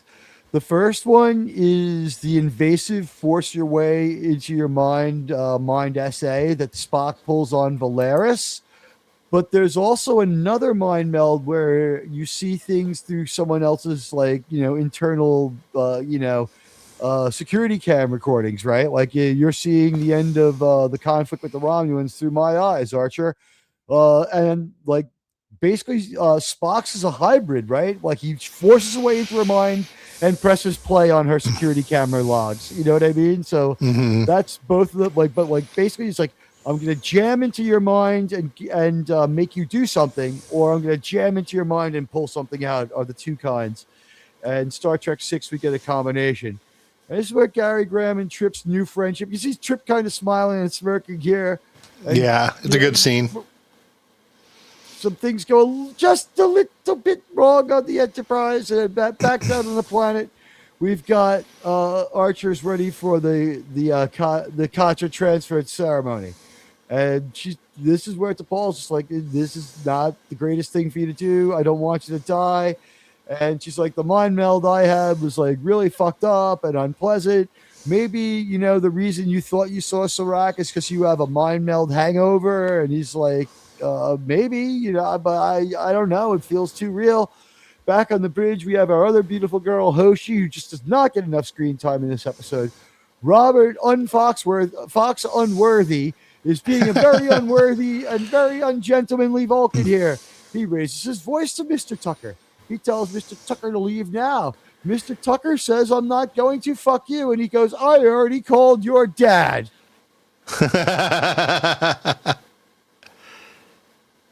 Is this the same guy that was the jerk in Star Trek 09, the jerk Vulcan who insulted Spock, or no? That guy was very similar to this dude. They stole this guy's personality from him, though. Despite your disability. Yeah, like one of the technical advisors mentioned that they should watch this sequence, and they did. They did not watch the whole episode.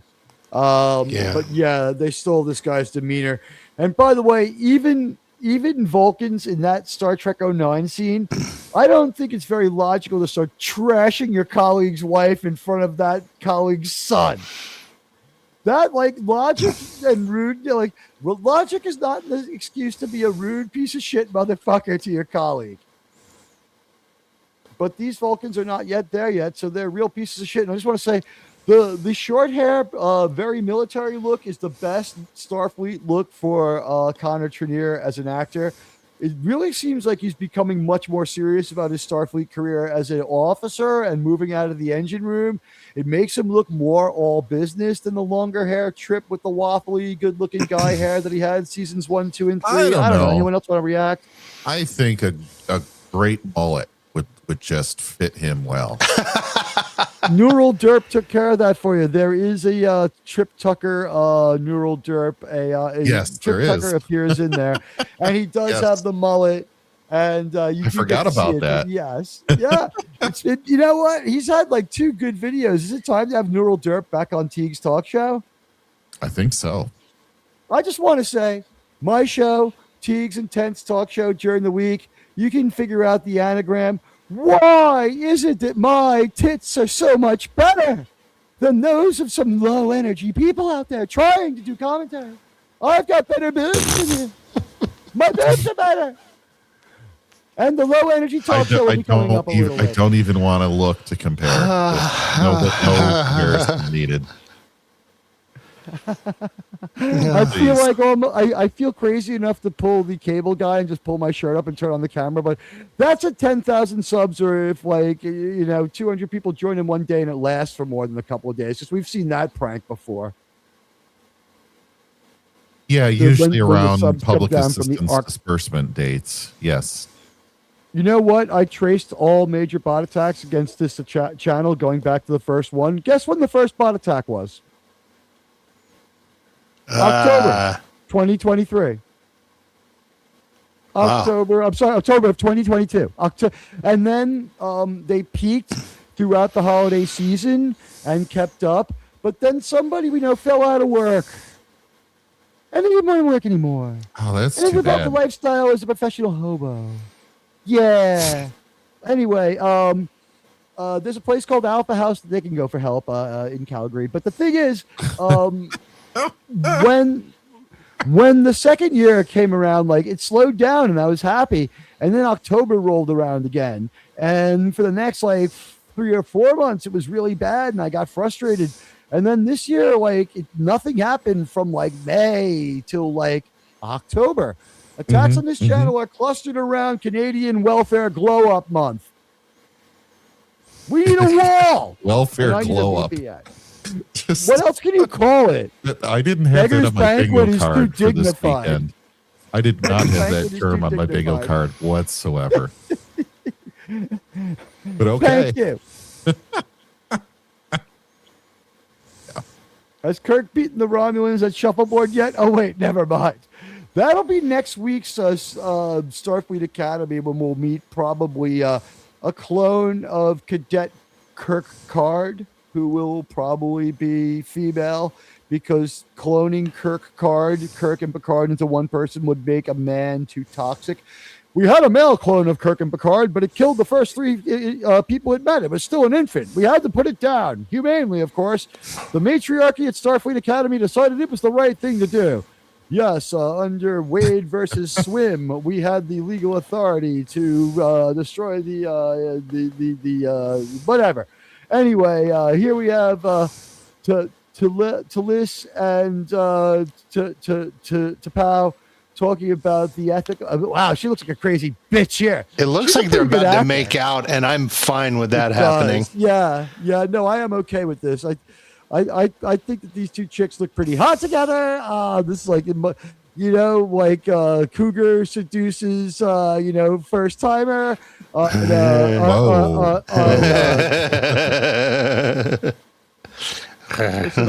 I'm not gonna lie. When it got to be December of 2024 and people were all still about politics all the time, I checked to see if Prawn Hub had gone down forever. Like, guys, politics will still be there when Prawn Hub time is over. Like, go back to Prawn Hub. You'll be happier when you talk about the politics. Like, you'll be calmer. Trust me. But she looks pretty cute here, and she has nice gamine looks. She's very elf-like, especially. I can't get it here. She does look like a better elf from Rivendell or maybe from the forests than anything on Amazon. Does she and not? Let's not forget the people who make the Vulcan elves on Rings of Power are the Star Trek Discovery people. Proving that being rich does not make you smart, because if he had watched 10 seconds of their work, he wouldn't have hired them. Anyway, this ends with Talis telling her it's not ethical to go force the mind meld, the Kacha transference on Archer. So T'Pol is and also they actually telling accused her of her Gnosticisms clouding her logic. Yes, because she does not like humans very much at all. Welcome, everybody. Hit the like and follow if you haven't had time. And you know what? These episode 2s do not have the kind of fire of episodes 1 and 3, but like, you know what?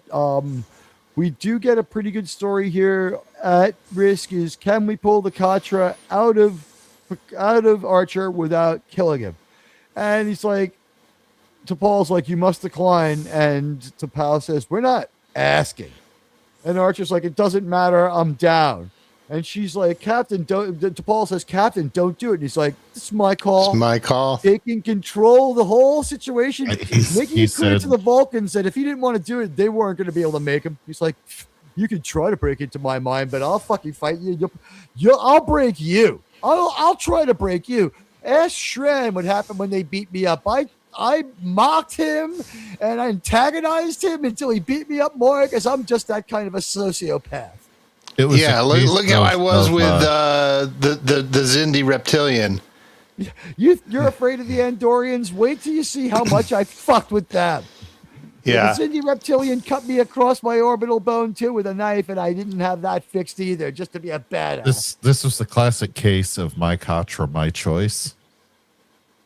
Yes. They do not have the dialogue in here. I think it was cut from the scene before it was filmed, but there is some other important dialogue in this scene as we talk about how we're going to take a shuttle pod down there and we're going to go into this desert that we can't beam people out of, and we're going to get them out of there. Fuck the Vulcans. Velas is being crazy. We turned off our comms. We're not listening to Admiral Gardner. We don't give a shit what he has to say. We're going to save our captain. Fuck you. Well, and I think the next thing they were going to say was improve the shuttle pods. Go ahead. They also commanded from the Vulcan High Command to quote unquote comb the desert. They did say that. Yeah, I heard it. I remember that. Yeah. I was Where's waiting Tim Russ when you need him? The horrible, execrable Tim Russ to beam down to the planet and start flapping his jowls. Yeah. Spaceballs joke, folks. Did anyone see my advice today to Robert Picardo? I saw Sean's advice to Robert Picardo. Well, I didn't give him advice. I just gave him my opinion. I thought I was very respectful to him. Your opinion was also good advice. Your opinion was also good advice. He should consider your words carefully. You were very respectful, and so was I. I said, respectfully, maybe, shut the fuck up. But it was like a little more well-worded than that, and I was just like, I really did enjoy your performances. Thank you, sir. And did you guys all see? You're not actually our teacher, though. Did you guys all see the picture of Robert Picardo with the new Morn costume actor? That looks looks like a cross between Pizza the Hut and your ball sack. Are you talking about that giant thing of chicken? How do you know what my well? I don't know. Well, JC, you don't know what a man over 50's ball sack looks like yet, and you can thank God for that. I have been to a European gym before. Oh, there you go. You ever hang out in a Turkish gymnasium? You like movies about gladiators? Just you ever hang around the gymnasium? You guys are He lucky rags that the I male haven't dog. eaten in a long time because it would be all over the mic right now. Just thinking about it. See, folks, you The can imagine beard. how disturbing this discussion has gone. Check out Robert Picardo after the show on his X. There's a picture of him smiling with the actor in the makeup for the new Morn. Oh, heavens to Betsy. You know, I will say this. I much prefer the way Robert Picardo presents himself When he's not on under social contract? media, because I mean, he puts opinions I disagree with, and I just personally, some people may think he's kind of a kind of not intelligent with it, but he's not mean. He's speaking from the Not heart. mean. He's never really cruel, and He believes this dumb shit. Here we go. I found yeah, it and for he's you. a kind guy. Here's So the I'm, link. I'd rather Tim Russ took a page from that. I have the link for you, sir, in the chat. Pulling it up now. Yes. Oh, why? Why? All right, guys, a little tease of what we go through every Thursday on this show. Why? Why? Why? Tell me why. Tell me why. He looks like a ball sack. Crossed with Pizza the Hut. Exactly. Prosthetic Morn was better. Wasn't Morn just an animatronic figure like from Disneyland most of the time? No, there was a guy Didn't in they have there. both? There was No, a guy in I there. was thought they fine. had both. There's a guy in there. All right. I would just say even Morn doesn't deserve to wear the badge of shame, which is the Starfleet Academy wish catcher. Dream catcher, sorry. If it was a wish catcher, it would have caught everyone's wishes that the show go away. By the way, I think a line got cut here about how we have Shuttle Pod 2.0 because these shuttle pods are different. Back in the Vulcan Council, we have a final argument about using force against the Syrrannites. No one gives a shit. They're going to use it anyway. Asian guy just keeps counting up the expenses. Germ? Bring it back up. What, the picture of Morn? No, the episode. Oh, sorry. Ooh, yeah. Let me get rid of this. Oh God! It just looks awful. You got a reaction out of Germ. Well done. Germ almost never reacts. I know. That's not just a hairy ballsack. That's a hairy ballsack with testicular cancer. Yeah, but I mean, like Harry Ballsack and the Goblet of Fire was my favorite of the movies. What did you like you like the half gonad prince? Anyway, as we continue with this excellent episode of Star Trek, this woman is not having an orgasm. She is inside the very steel trap mind of Jonathan Archer, and she's poking around looking for Sirach, and Sirach is within Archer's mind, and we go back inside, and she's grabbing Archer's head and screaming in Vulcan.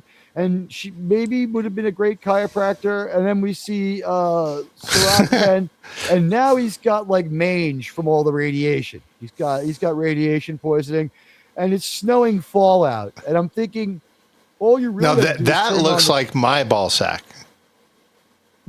What with the green the mange, yeah, the green mange. Oh, yeah. Oh, sir. Oh, that one night I made that one mistake. Mrs. Carter has bought the full-size body condoms from Police Squad for when the moments of intimacy happen.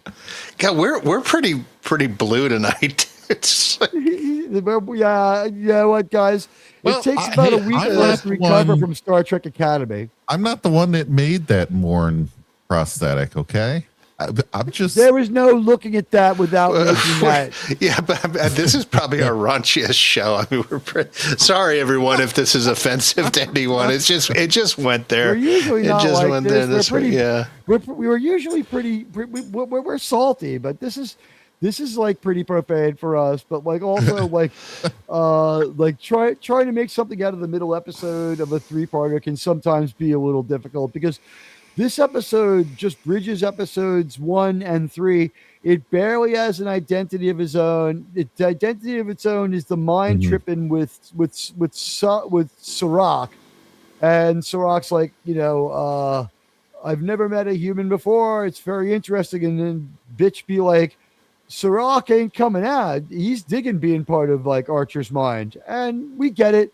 And let's bring this back a little bit. We'll creep this forward bit by bit. Guys, Shuttlepod 2.0 has some, oh, wow. That's a good moment to pause, isn't it?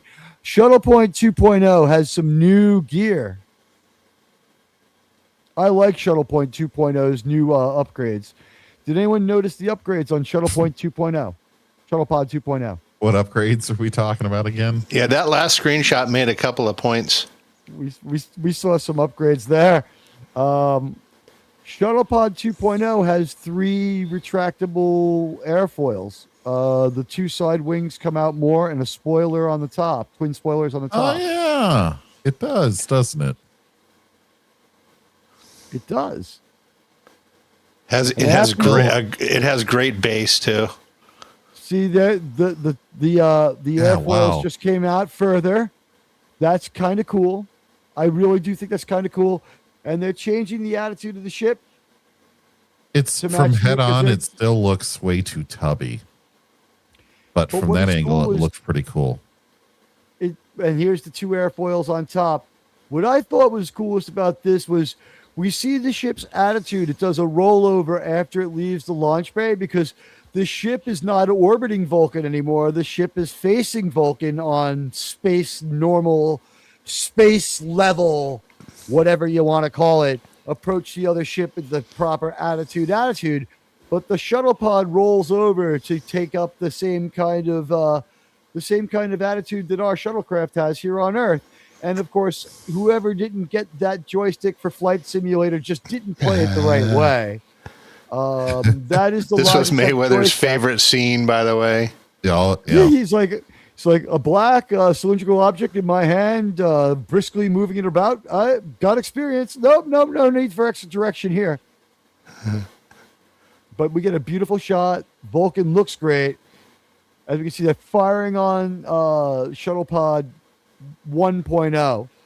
And we've put all the people on this shuttle pod that we actually logically need. Back. 1 Mako. Yep.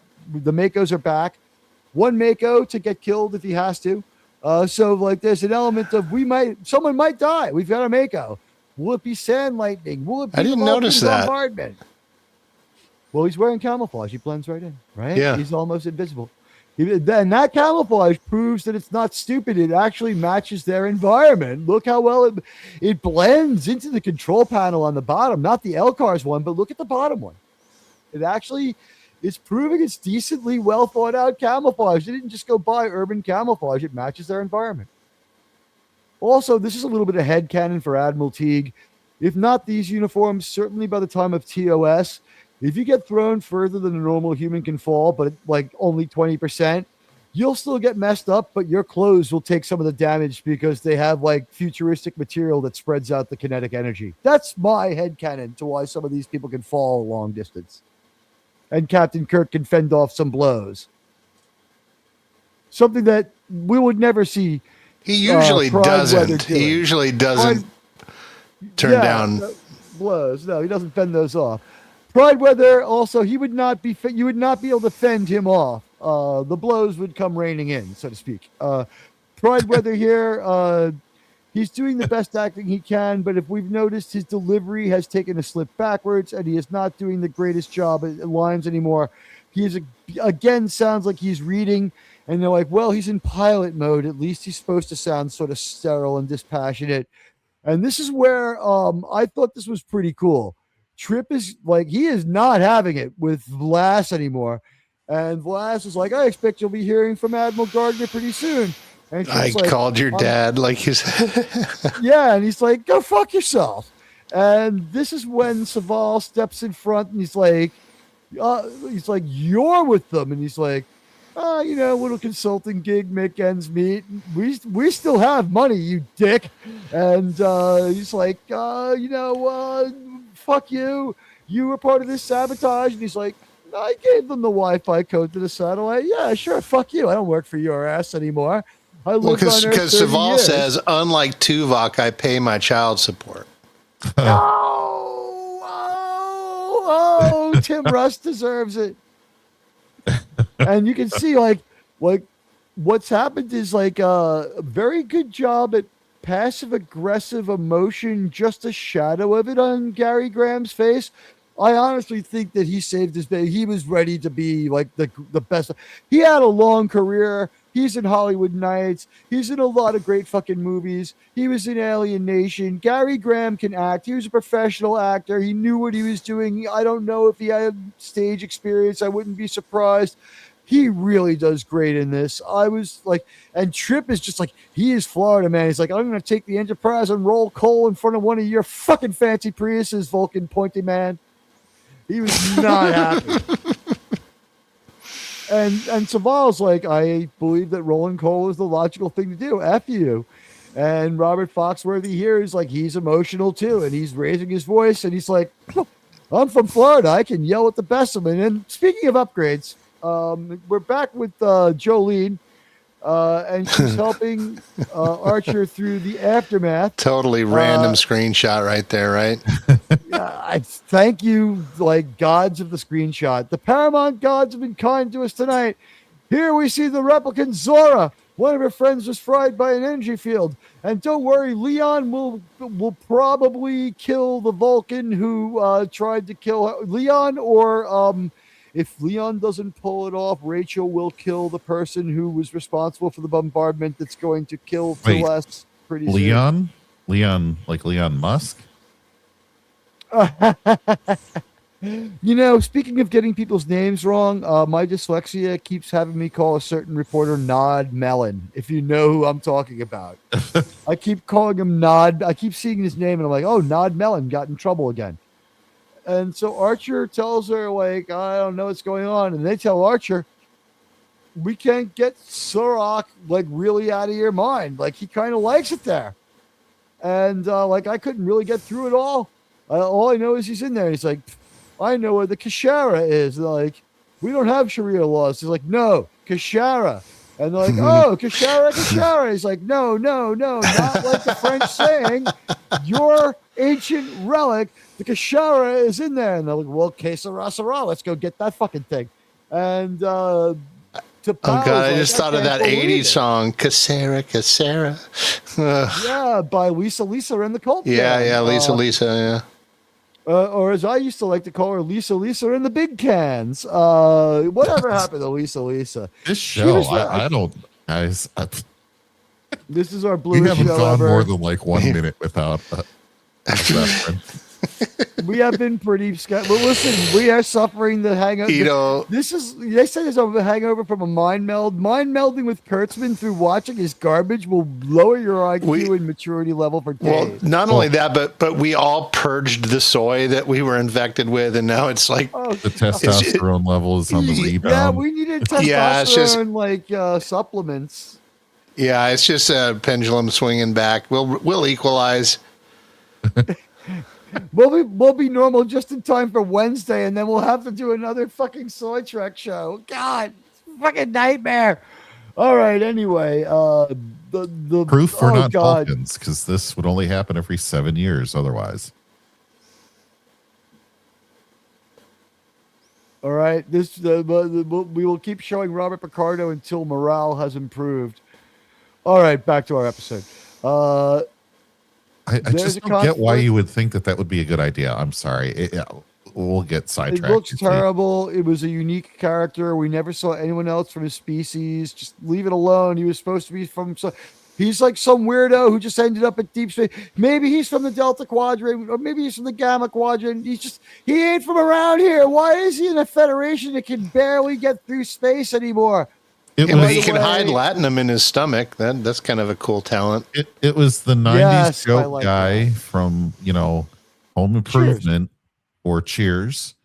It's Norm from Cheers. That's why his name was Morn. It's the letters rearranged. Or Wilson from Home Improvement. I think it's Cheers because Cheers and Star Trek shot next to each other and had that incestuous relationship where Star Trek people end up on Cheers and Cheers people end up on Star Trek. Okay. Remember, we have Captain Fraser. But regardless, regardless of source, it was a 90s joke. We don't need it again. By the way, I want to say, if the captain from that ship, from that episode, where Fraser is the captain, if he was to the Bozeman, yes, after he got off the Bozeman, after he finished his Starfleet career, because you retrain a guy like that, he's got experience, or you definitely send him to the academy. Oh, there was a horrible fucking book called Ships of the Line or Ship of the Line, and he was outranked Picard, and he took control of the Enterprise D. It's so fucking stupid. Oh, what, based on his date of brevet from ancient 19th century military? Yeah. Oh, give me a fucking break. We overcame that in our own civil war, like Starfleet would ever. Yeah, the author, just segue. The lady who wrote this book, her dad was a big naval career, and she threw in every little fact about the Navy that she knew. The whole book was just her bragging about how much. Oh, it was horrible. It was so stupid. If it's what, that book that we both saw sucks so much that I think that lady probably had a chance to write some new Trek. That's where they probably it was so bad, you guys. Yeah. If your Star Trek book fails, you're on the short list of new Trek writers. Anyway, we talked about her shot blocking before. This isn't the most fantabulous set for the Vulcans, but I think this is a really well put together, well composed shot. And this is where John Rubinstein, who plays one of the members of this triumvirate of the council, that the high command that controls Vulcan, he's like, you've gone too fucking far. And if he was a Bond villain, he would have smoked this guy's ass right now, or a Xindi. But he's still a Vulcan, so he doesn't kill him. He listens to his protestations, and he's just like, I'm eliminating a serious threat to our way of life. And now Archer has a good stick to keep these ladies in line with. He's going to have a flaming phallus in a moment. And we have two lovely Vulcan ladies who both can come over here right now and show me your assets. Anyway, there we go. It only is supposed to burn like that when you pee, Archer. Just kidding. By the way, we haven't mentioned it, but we haven't seen these uniforms since Desert Crossing, because we were trying to make people forget that terrible episode. But the uniforms do make sense, and I don't mind these uniforms. I like these uniforms.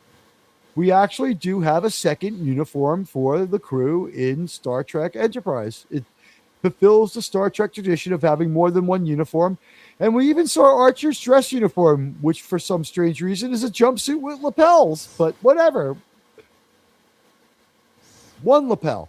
But they're going to go into this cave and see if they can find out what's going on. And now it's time for Little by Little, because what we know is there's a nice special effects scene. And I'm surprised nobody said that you wanted to go into her cave of wonders.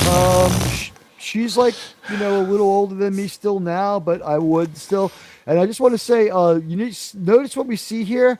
These are what are called extras. Sean, please explain what extras are, because we've been watching a lot of new Trek, so our audience may have forgotten. These are background actors. Go ahead, Sean. Extras are people that get paid a base amount for a day to appear on screen and fill as background characters. Or sometimes they're featured. You'll see a close-up of someone or something. They get a little extra money for that if they're kind of a featured extra. And they're used to provide ambiance and atmosphere and believability when you're in a place that should be crowded with people. They're considered as important as special effects to the overall believability of your show. Now, there's something, a little something I remember from film school, and correct me if I'm wrong, but let's say we had a shot that went on for a long time. We saw this done in 1923, where Harrison Ford is talking at a bar, right? The bar is a huge room. He's talking to the sheriff who's sitting next to him. As we see the sheriff looking at Harrison Ford, we see the back of the bar, and there's a card game going on, right? And as we cut to Harrison Ford's point of view, some people walk into the bar. As we cut to a middle point of view, the bartender's point of view, as both Harrison Ford and the sheriff have their drinks, they're discussing what they want to do. And the people who walked in pass behind them. They pass behind them just like they would if they were walking through the room. Then we cut back to the sheriff's point of view, because he's telling Harrison Ford something he doesn't want to hear. And as Harrison Ford responds on the same shot, the people who pass behind them pass behind Harrison, and one of them joins the card game as the others stand behind and start counting their money to stake their friend.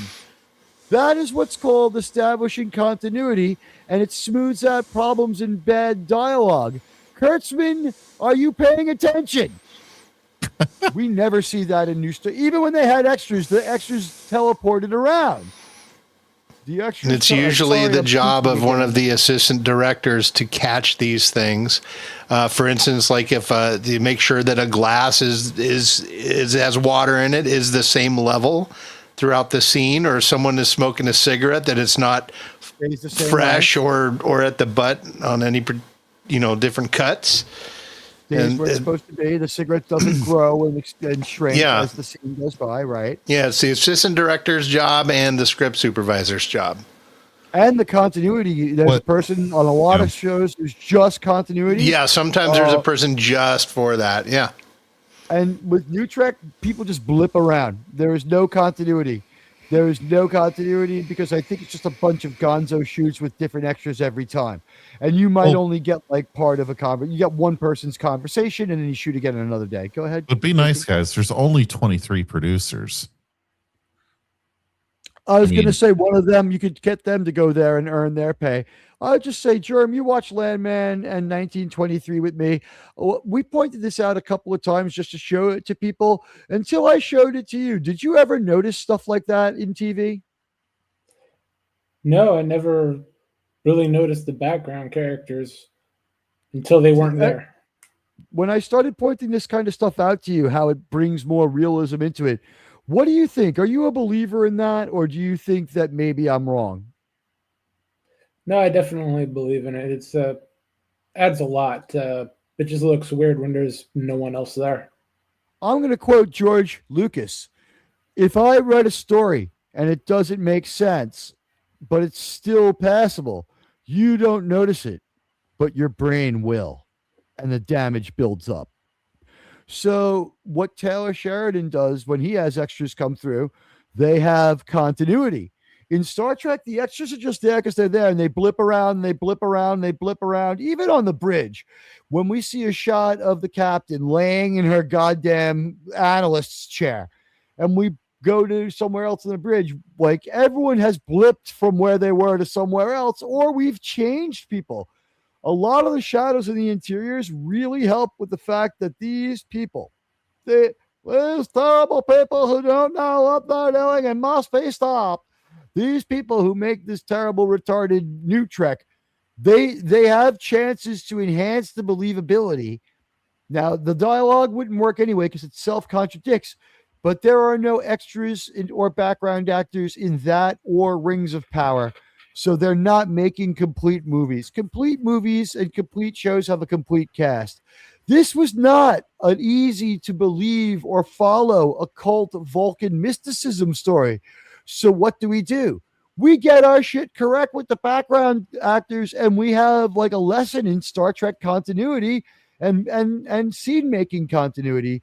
JT, were you aware of this filmmaking method of maintaining? You were aware of continuity, but were you aware of how they use the extras to keep the continuity, I was not aware. A sense of the passage of time? I was not aware, but it makes sense. It's you watch stylistically designed to be that way.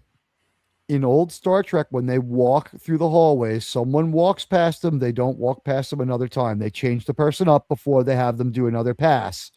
In scenes where they cut to show like the two people talking and we see people going in both directions, when they resume walking, people walking the wrong way, they will not be in frame, but people coming towards them, they will walk towards us, and our characters will be walking at walking pace, and no one's going to walk past them to mess up the shot, but people will walk past them coming in the other direction. So we have this continuity of movement that nails when you're talking about how the warp core has to send the tachyons through the Broussard collectors so that you can emit a field so that you can confuse the Romulans and that you'll be able to track them while cloaked. You can't have people blipping all over the place too, because as your brain is noticing all these other things that are wrong, it is raising doubts, and then there is questionable dialogue. I am going to say to you that the only reason most of the dialogue works in really complex episodes of Star Trek: The Next Generation, like where they put the tachyon field up to trace the Romulan armada, the only reason the confrontations and the conversations work is because they work on that continuity slavishly, and probably went back and re-edited things that were out of continuity on many occasions, which never ever happens. And oh, by the way, we were able to hear everything everyone was saying and know which ship they were on, even with our eyes closed, because every ship sounded different and they had continuity. When we went back to the Enterprise, it still sounded like the Admiral Enterprise. Teague, incoming super chat. Thank you, computer. Hey, the dead man with a very generous $4.99 United States of America super chat. A synonym for believability would be verisimilitude. How were you able to spell that? That word is banned on my channel. I thought that I made that word. I thought that like taking out words like baguette and other words like that I can't have people using because I'm responsible for it. I found I took out verisimilitude. I think I may have restored it, but there was just one guy. He was from a place that you wouldn't want to live in. He was like Mordor, and he was always talking about verisimilitude. And you know what? He has a lot of low energy friends, and I think he's a panelist later, right? Or he's at least in the chat of those people he called Nazis, right? They found a way to overlook that. Let me tell you, if anyone was to call me that in the serious way that some of our friends were called that, I would not have been quite so low energy about accepting being likened to someone who killed their own children in the case of the person that they have no problem with. That's fucked up. JT, if someone had memed you onto the face of Goebbels who killed his own children, would you take that as an insult on two levels, or would you just be like, oh, that's clever? I in public, I would not like it at all. If like Sean did it, I would probably find it funny because I know the source as well. But so what you're saying is the reason it's okay is because they're friends. They're all friends. The guy from Mordor and the low energy Star Trek people, they're all friends, is what you're saying. And when they fight, it's a performance. Is that because that would make sense to me? Well, there's definitely a performance of some type. Well, you got to hype up your bullshit somehow. All right, so a synonym for believability would be verisimilitude. Yes, although I think specifically verisimilitude means across sources things are the same. So, in other words, verisimilitude would be in the Superman comics. Superman's secret identity is Clark Kent, who wears glasses. In the Superman movies, Superman's secret identity is Clark Kent, who wears glasses, unless you're James Gunn, where you have to James Gunn out a movie that's James Gunn's more than any James Gunn ever James Gunn, right? Kal-El, right? That word was also used quite frequently by the late Richard Donner when he described his goal in making the original Superman from 1978. I didn't fucking even see that comment yet, but there it is. Yes, verisimilitude will be taken off the banned word list so it can be spelled properly if it's still a banned word. I am sorry for the thought crime on verisimilitude, but the person drove me insane with it. Doing the verisimilitude of the 5 different versions of Return to the Jedi, go fuck yourself. I don't care which Anakin is standing there, all right? The movie still has been destroyed by Book of Boba Fett, and Disney can never make me unsee it. Kal-El, our Superman. I gotta say, though, that Donner fellow threw some great parties. Yeah.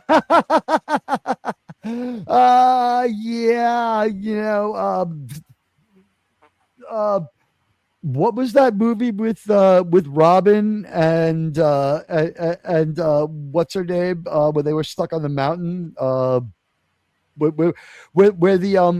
their plane crashes on the mountain and Ethan Hawke is like eating people. Remember that movie? It's a true story. Oh yeah, with the name Alive. Survive. Oh, Alive. No, was it called Alive? Survive. It had Robin Tunney. I would eat her. And I mean that in a John Gacy kind of way, you perverts. I think that she just looks like she has a lot of protein. There was great verisimilitude in the Superman movies because he carried the verisimilitude from the comics that ran through the TV show before rights and like copyright law really got crazy going. Like patents and stuff, we're talking 1890s to the 1920s as they're perfecting them. People blow off copyright law. How do I know this? The New York Giants, the San Francisco Giants, the New York Giants, and the San Francisco Giants are the same fucking team. In New York, there is a football team called the New York Giants.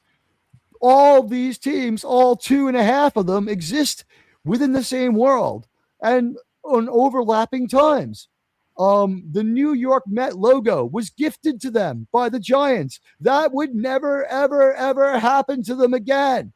The New York Met hat color was gifted to them by the Dodgers out of guilt. Both teams felt bad about leaving New York, and they're like, if it doesn't work out in LA, maybe we have to come back. You know what I mean? It's like, maybe in 50 or 60 years, they'll have some fucking weirdo Governor Moonbeam and we'll have to leave. But somehow it worked out for the two teams. But that would never happen today.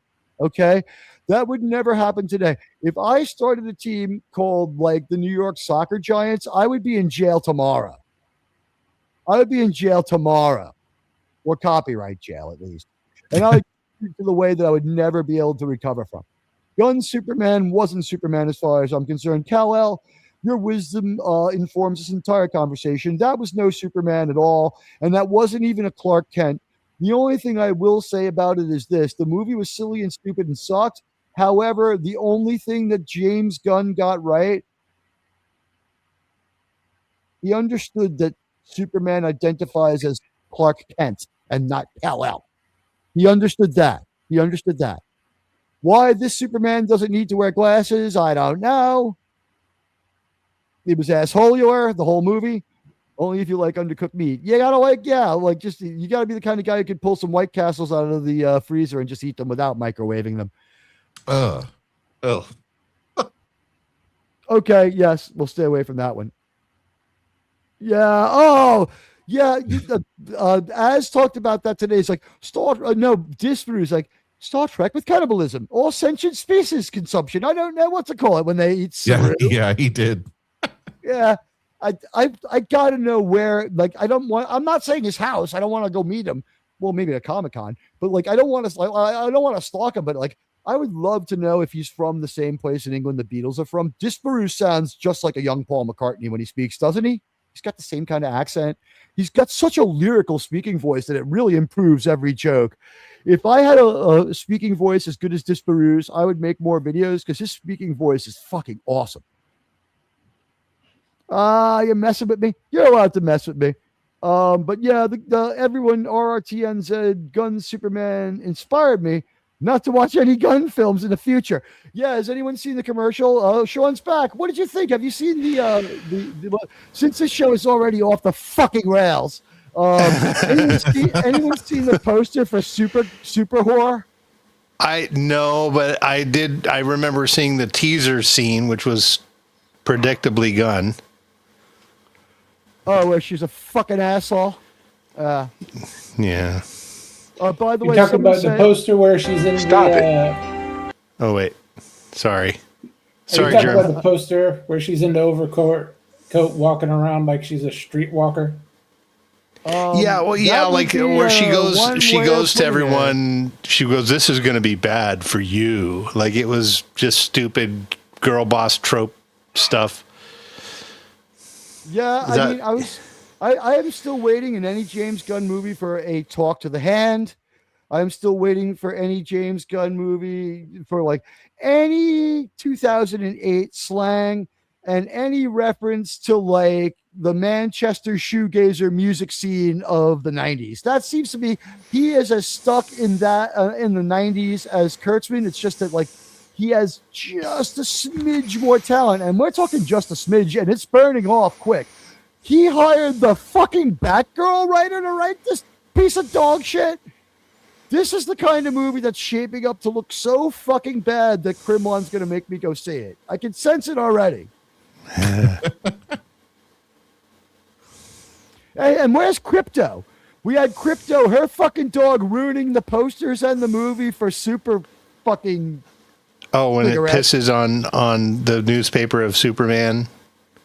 Yeah, That one? we had him ruining... that stupid Crypto dog that sucked. Of questionable CGI was just the worst. Kal-El is venting. Let's see. That's cool. Your comment just reminded me of the interview with Richard Donner I saw a while ago, which mentioned that fact.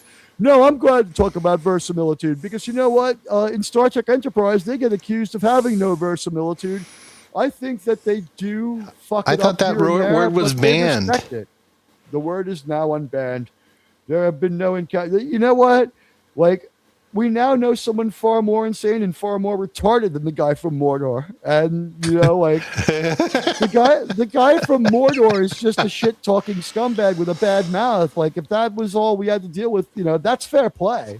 People want to talk shit about me. That's fair play. Just don't be surprised if Admiral Teague digs down into his origin story and comes up with a very hard-to-get-rid-of nickname. Like, I don't know, communist belief crowdsourcer, or maybe implying people are low energy. I'll climb up the low energy hill when I want to name the person I'm going to hang that name on. One tiny little bar blinking at the bottom. You know what? This fucking poster sucks.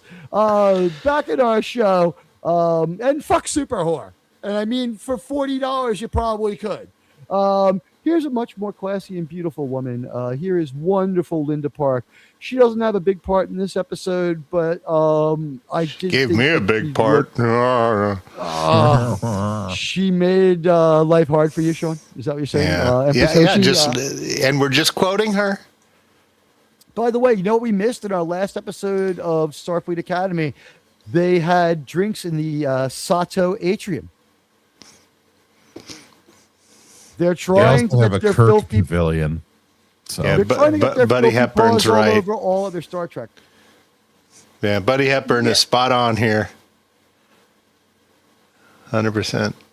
And by the way, it also says whoever. She's this is a particular look, by the way, guys. Aside from forget her Superman outfit or Supergirl outfit, which is fine. First of all, Kara Jor-El was stuck on a chunk of Krypton that was so large it maintained its atmosphere and went hurtling through space, and everyone there was alive for years and years, and she had to watch everyone die from lack of resources. And I think she's got a lot more trauma and she's a lot more fucked up than Superman. Germ? I never heard that particular version of Kara's story. She was always in stasis or her ship got lost. Okay, this might be the new James Gunn thing. But this look... It's a cool aspect. It's a cool aspect, but the thing that sucks is what they're going to use that for her to have a fucking attitude. I'd be a filthy whore. Yeah. You didn't see what I've seen. Yeah. I don't like this trench coat on her in this. I'm going to unpack the trench coat right now. This is invoking a certain thing. You've probably seen this. All of the men in this panel who live in a major city have seen this. Look at her. She's got the Jackie O's on her eyes. She's got the go-go boots. She's Admiral still dressed Teague, up from last incoming night. Super Chat. Oh, wow. RTNZ. 2 houses. Dignity. In Terra Verona, where we lay our scene. Ancient Judge breaks through mutiny. And civil blood makes hands unclean. That's Shakespeare. You were muffling out there, sir. Yeah. Let's read it again. 2 houses, both alike in dignity. In Verona, where we lay our scene. Well, you read that like it was Supergirl actually had something in her mouth. 2 houses, alike in dignity. In Verona, my friend Verona, she was with 3 guys at once, and she said it was the best. I can't wait to try the 30th. But this looks like James Gunn may have outgunned himself. James Gunn has to stop playing Belarusian roulette with these characters. Shit, but I'm just gonna say, go-go boots on, dressed from last night, fucking the shades on, her hair's a mess. She's doing the walk of fucking shame. It's the walk of fucking shame outfit, guys. Am I right? Yeah, but that's the thing. She's not. She's probably not shamed at all. No. Yeah, usually she's the girl with the walk, doing the walk of shame, who's got the freshly fucked glow, who doesn't care, and she's like, you're going to work, and she's going home to sleep off the hangover.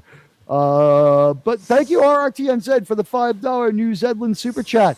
It's funny, we talk about Mordor, and a guy from Middle Earth chimes in.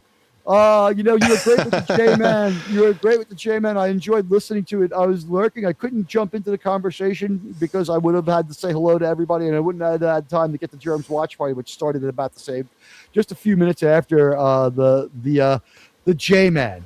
But you know what? Oh, Which, God. by the way, you guys, you mentioned Mordor. That's how I spent my afternoon, because I was cooped up in the house. I watched the extended version of Fellowship of the Ring, and I had a wonderful freaking time doing it. It's a perfect kind of day to watch that. Yeah. The Fellowship of the Ring is my favorite of those movies because and even though there's no massive battle scene except that intro, first of all, the pacing, fantastic. The screenplay, fantastic. Preserving Tolkien in just an enormous way. I thought it was absolutely tremendous, and that's the only one that is so close to the book. The only change I can think of in that movie is we take out the parts that we gave Glorfindel II, because there's a debate about which Glorfindel is which. There's two Glorfindels, or one. Tolkien resolved it, but they give that part to Liv Tyler. And the reason why there is a snowstorm is just because there's a snowstorm when they're crossing the mountains. In that book, it's because Saruman causes it. It's not Saruman. It's just a snowstorm because Empress Sato can make a storm happen. By the way, I would love to give my part to Liv Tyler. I would just say... what do I hear in the background? I don't know. Something sounds like a vacuum cleaner. Not me. It is not. Is that a personal massager? Oh, is that Germ's neighbor? You don't want to know what's going up there. It's a personal massager, ladies and gentlemen. Thank you, RRTNZ, for supporting the fleet. It's okay, Dr. Flox. Hey, Dan Crane, you've just missed.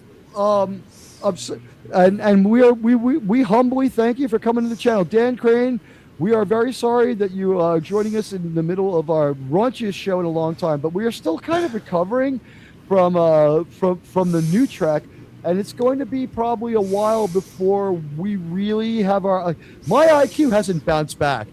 It's like, do you ever read that people who have rage disorders, when they get angry, their IQ plummets for several days at a time? When they have their anger orgasm, their IQ stays low for like 2 days afterwards. I didn't know that. You think about it, though. If you get angry every other day, that means you're always stupider than you were born to be. Anger nerves your IQ and rots your teeth, from what I've heard. I think it affects artistic skills, too. Oh, for sure. Without a doubt. Yeah. It takes the R and turns it into a U as far as artistic skills go. Well, it smooths out the right brain quite a bit. It does, and you'll notice that like characters will have unnatural positions if you don't know anatomy. If you've never studied anatomy, like a lot of times, I have many times. I've studied some anatomy. Yeah, let me tell you. I've seen how flexible a human woman can be. And I've seen some people draw human women in like positions where it's like, her other left hand shouldn't be like behind her back like that because her elbow doesn't bend backwards. So, like overlooking the two left hands, the fact that her elbow is bending back the wrong angle. Like, do you know how people move? Do you have a body of your own, you goddamn idiot? But anyway, it's good to see you. Couldn't pick up the protest. Yeah, that's another reason why I think everyone's going to have a slow night tonight, because I think things are going to everyone's expecting stuff to pop off. Guys, this is the new normal. I'm glad that we do a fairly evergreen show. Last week, we picked up a lot of views during the week. If you're listening during the week, we thank you, because you know what? We are entertainment, and like, don't get us wrong. We live in the real world, and we'll have some fun, and we'll make some jokes. Sure. It doesn't matter. Nobody cares. But if you notice, there's no harsh mockery. There's no hatred here. There's some what I would call defensive imperialism about the fact that we were here first, and we don't like the low energy coup against us, and we don't like people rolling 735 sided dice and saying, "Oh golly gee, we just happened to roll the same number that you announced last week by mistake after you announced it." Well, about 30 times. That's called bad faith. And you know what? Maybe put some solar cells on your talent and try to pick some up. You know what? It's not working. Maybe you need to invest in alternative energy to try to get some. The low energy criticism and the low energy attacks, they're not going to work anymore. The ankle biting and window licking is a thing of the past. Anyway. 1 minute to auto destruct. It's not that bad, Nigel. Let us live. We're past the part where we're talking about Supergirl. All right. The situation Admiral deteriorates. Teague, Oh, incoming wow. super chat. We've got the pattern detector, the sonar. Well, it's not sonar. The computer's back online, sonar. Yeah, the photonic sonar is back in online. space. Yeah. They have photonic sonar in the motion picture. So if you say photonic sonar, I'm cool with it.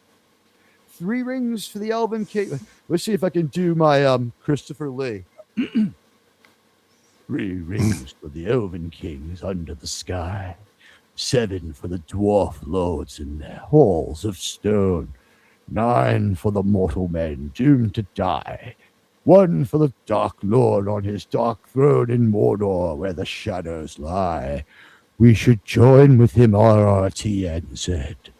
We should join with Sauron.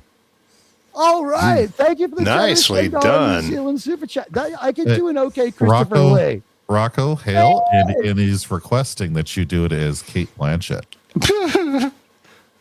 The world has changed. I can feel it in the air and the water. Okay, let's see. I want to hear you do it as Kate Janeway. I can do that. Ready? Okay, that I can do. 3 rings for the Elven Kings under the sky. 7 for Chakotay for the dwarf lords in their halls, in their holographic halls of stone. 9 for the holographic mortal men doomed to live as Irishmen, only getting to fuck me.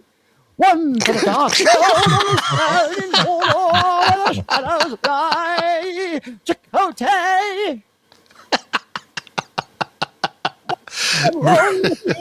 She's acting like an asshole. My favorite episode with her is Macrocosm because she looks hot in the tank top.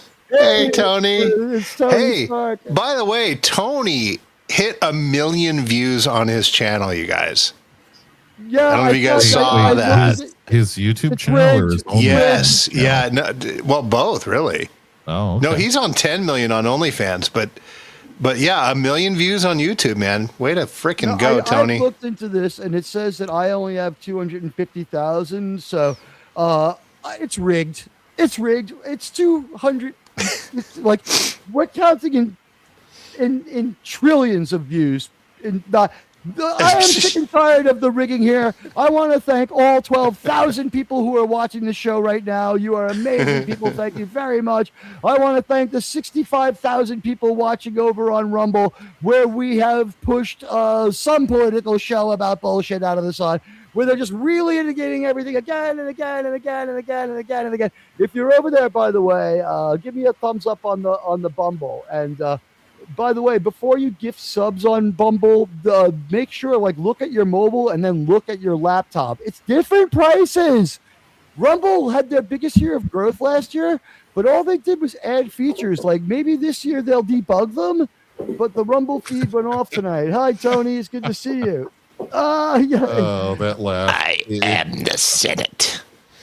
My little Embrace green the new natural friend. order. Wow, sure, that was really good. You didn't drift over into Pope John Paul II like Tony sometimes does when he does the when he does the emperor. Well, when the emperor says that to Tony, he brings out Kermit. Saying, well, yeah, of course I'm your little green friend. Tony, you got That's right. Damn it, your girlfriend's a pig. You date a pig. She's a pig. What's green and smells like pork? Kermit's finger. Oh. Hey, like I just like. Where's the episode of the Muppets where Scooter's like, "Back off, bacon breath"? And they're calling Starfleet Academy pigs in space too, by the way. Oh, Admiral, you should share those Sesame Street things you made. I put them in a very special we place. do have a Star Trek episode to cover eventually tonight. How much time do we have left? Guys, let's get to the end of this episode. All right, listen, everybody. Supergirl will stay until morale improves. All right, Supergirl. All right, now she is no Sydney Sweeney. No, I mean, is there something? Here goes that personal massager again. Is there something special about? Every time we see Supergirl, it turns on. It's weird, right? Almost like it turns. Yeah. So we go running through the. And then we see Forrestal here. He was good. He was very, very good. Albert Molina has since fucked off. Archer goes forward. He unlocks. He says friend and enter.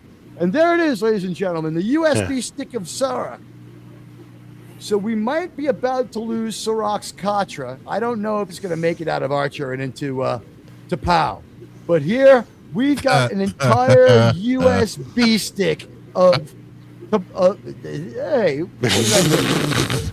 I don't know. Sure everything's sexual tonight. You're not going to make it out of Archer and make it into T'Pau. Okay. Anyway. Yeah, the Katra. But what are you going to do? Archer has a man inside of him. Okay. I came home and there was a man inside my body. Pride Weather was so jealous. How dare you? You find this man. Stay warm, you Tony. Find this man. Yeah. By the way, it's 52 degrees in my living room right now, you guys. Oh, God. You motherfucker, you. Oh, geez. You talk like that's a bad thing. Right? Man, don't bullshit me. That is actually, like, you can survive that for a few days, but yeah, after about the third day at 50, it's like you start growing short-tempered. You might want to buy a few. Did you buy a few steaks for the domestic part of the being stuck at home with your spouse for 10 days? Oh yeah. Okay, yeah. So she'll be throwing them out. Yeah, they're wooden.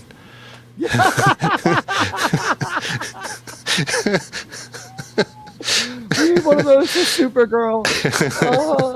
So anyway, like Sean, you need to use silver. What's that? You're a little hot there, Germ. It might be the background noise. You need noise. to use silver. Wood is yeah, that's true. I think this is where we see there's some mistakes here with the photonic weapons landing. Look at this one. Look what happens. Was that usually is associated with what happens when you hit something cloaked? Did they take out like it was or is that they had no other effect, so that's what the photonic weapon does? No, if you recall, when Archer found the place, he walked through a holographic stone wall. Okay. It was a projection, but which is a little weird because they did say that no electronics could work there. So it was a little. Yeah, they can't scan for it.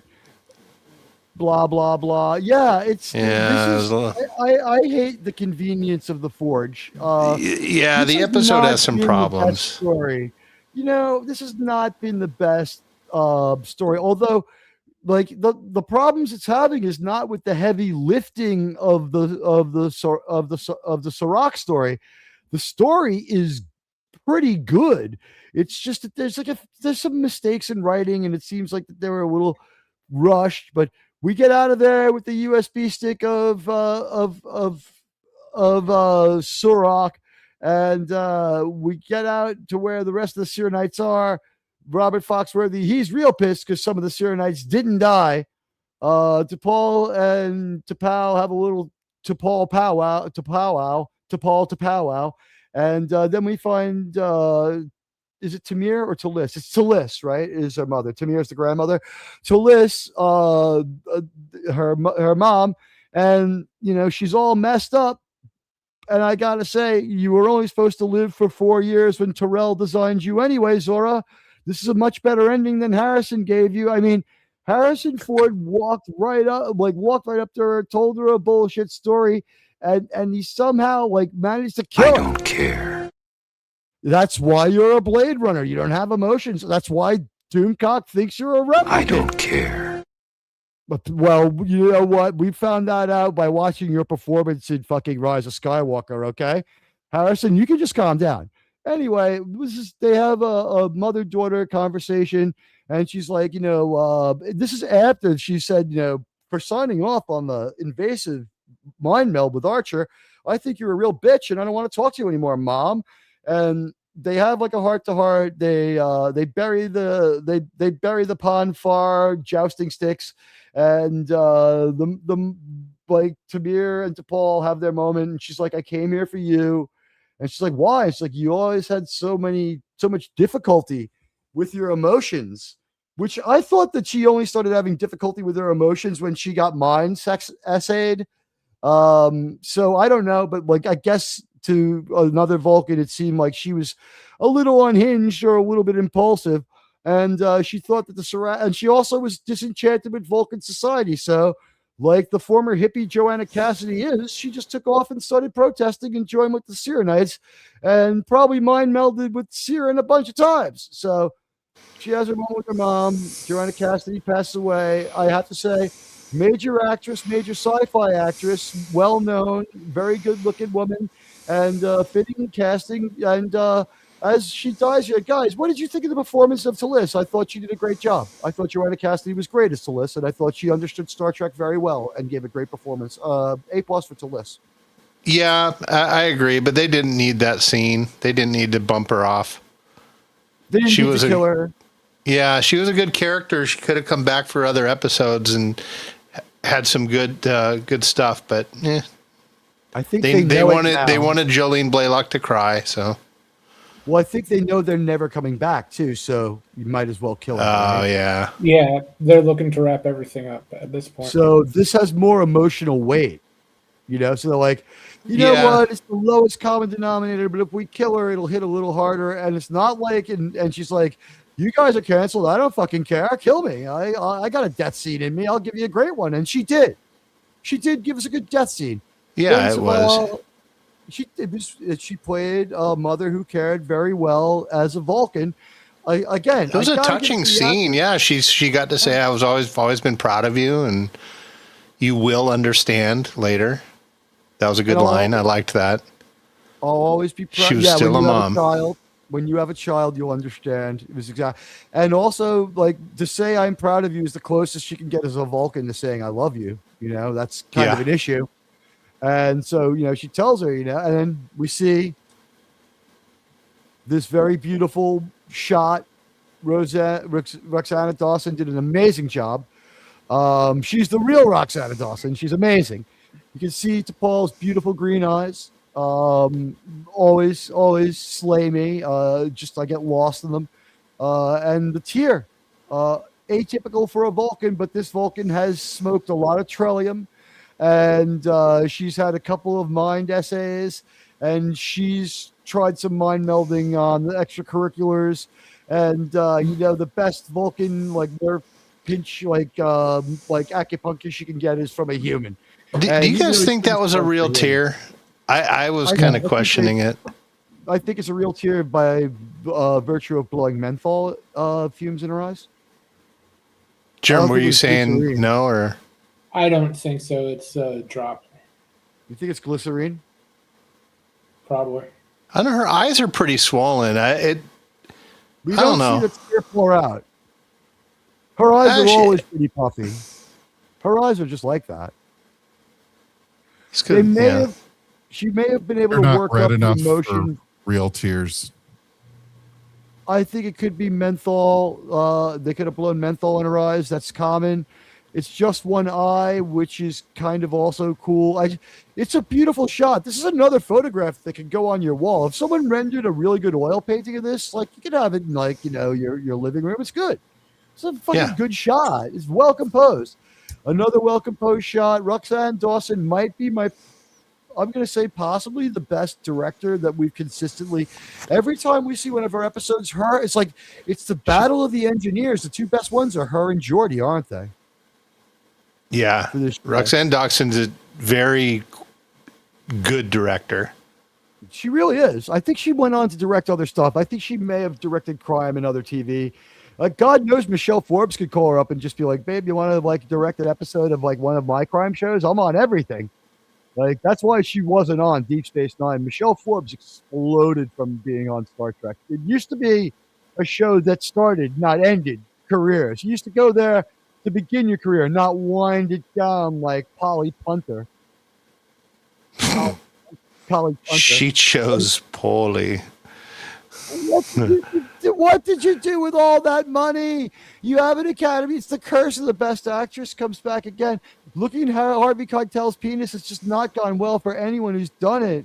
Glenn Headley's career sucks too. His ex-wife is Those Dr. are three Melfi words I've never thought I would hear back to back. Harvey Keitel's penis. You see it in like 5 straight movies in the middle 90s. It was like, Harvey, got to show my wanker like Keitel. It's like, here's my winky again. It's what I get paid for. It's like you see it for like 4 minutes straight in Bad Lieutenant, and I guess they froze the room to like destroy his future dating career because my God, he's hung like a chicklet. Anyway, Saval, it's a tic tac. I'm sorry. So Saval and Trip have their moment here where they have now. These guys are now friends. Yeah. Trip disliked Saval deeply because he's such a fan of Archer. He's a huge fan of his boss, and his boss and Saval never got along. They will now. I mean, after what Saval has done for Starfleet, but Trip, on top of everything else, is Starfleet to the bone, which is why he loves like Archer so much and looks up to him so greatly. But he's looking at him with new respect here, and he even does a little old Southern boy ball busting in their scenes together in this one. And this is where he says, you're a damn fine guy, man. Thank you. I forgive you for showing us that fucked up horror movie at the Vulcan Embassy. I'll let it go. And, he's like, there needs to be people like us. You can understand each other, Well, our two worlds are destined to be friends. And Mr. Reed always looks like he just did a blast of meth. Maybe it's because he dresses like a weirdo online. Yeah. By the way, the one thing I would have liked to have seen them do here is, Sean has heard of this. There's this thing called gaff tape. It's black cloth masking tape. Could they have put some of that black tape over the goddamn vents on the Dell computer monitor that Mr.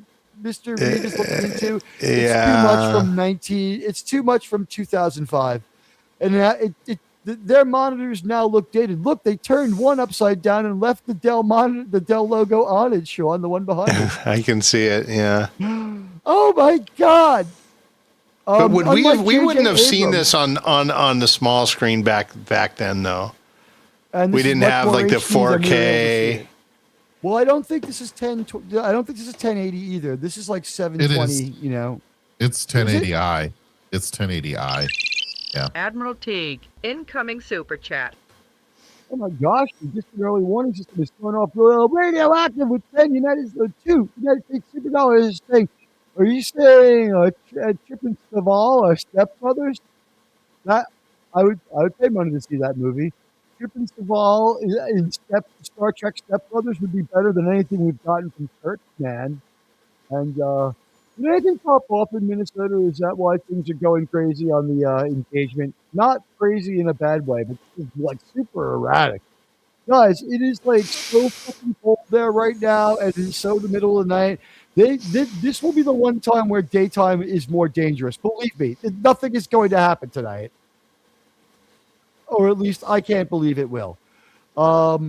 Anyway, Dylan said, "Come back in the 2200s." Yes, exactly. So is 1-800-COLLECT came back too. No one expected that, but both sponsors of this show came back in a big way. Guys, you remember like watching this show, like 1-800-COLLECT was like with Al Bundy was like every commercial break, right? Like they couldn't even get real sponsors. Like, like I think that's the first time I ever saw a Quicken Loan commercial was on Star Trek Enterprise. The UPN was fucking garbage. And thank you so much, Radioactive Actual, for the generous $2 super chat. You guys are raring to go tonight. So our episode ends with us heading to Andoria because we gotta have a little talk with Shred. And the good news is we have Saval with us, so it's very likely that he is going to believe us when we tell him what's going on because he knows Saval. He knows Saval well enough to have had a couple of like real good snap fight arguments with him where he's gonna like. Shred's the kind of guy, if you go toe-to-toe with him and have a screaming fit with him, or you let him beat you up and he can't hurt you, he's going to have new respect for you. So I'm going to think there's been a few snap fights, as we call them in New York City, between Saval and Shred when they've interacted, where they've talked to each other like, besting each other and your mother jokes kind of thing going back and forth. And I think that Saval's the kind of guy who could probably win over Shred's respect in this conversation about how the Vulcan's going to start acting crazy, sirs. We have to stand down and wait until this whole war thing blows over.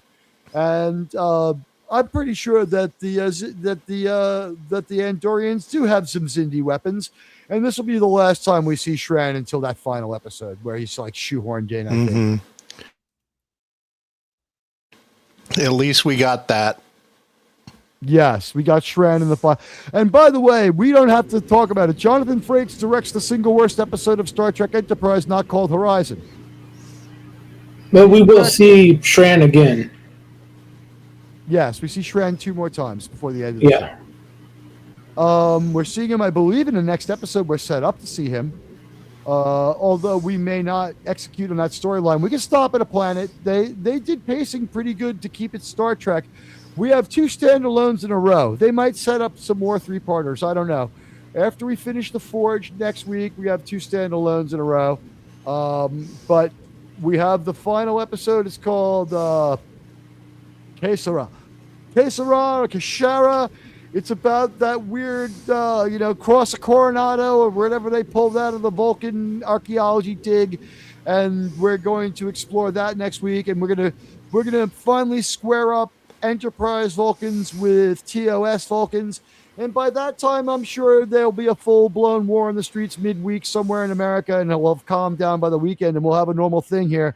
Because unless we're going to have like CNN running in the corner, like I don't know that there's a place for entertainment live for a little while.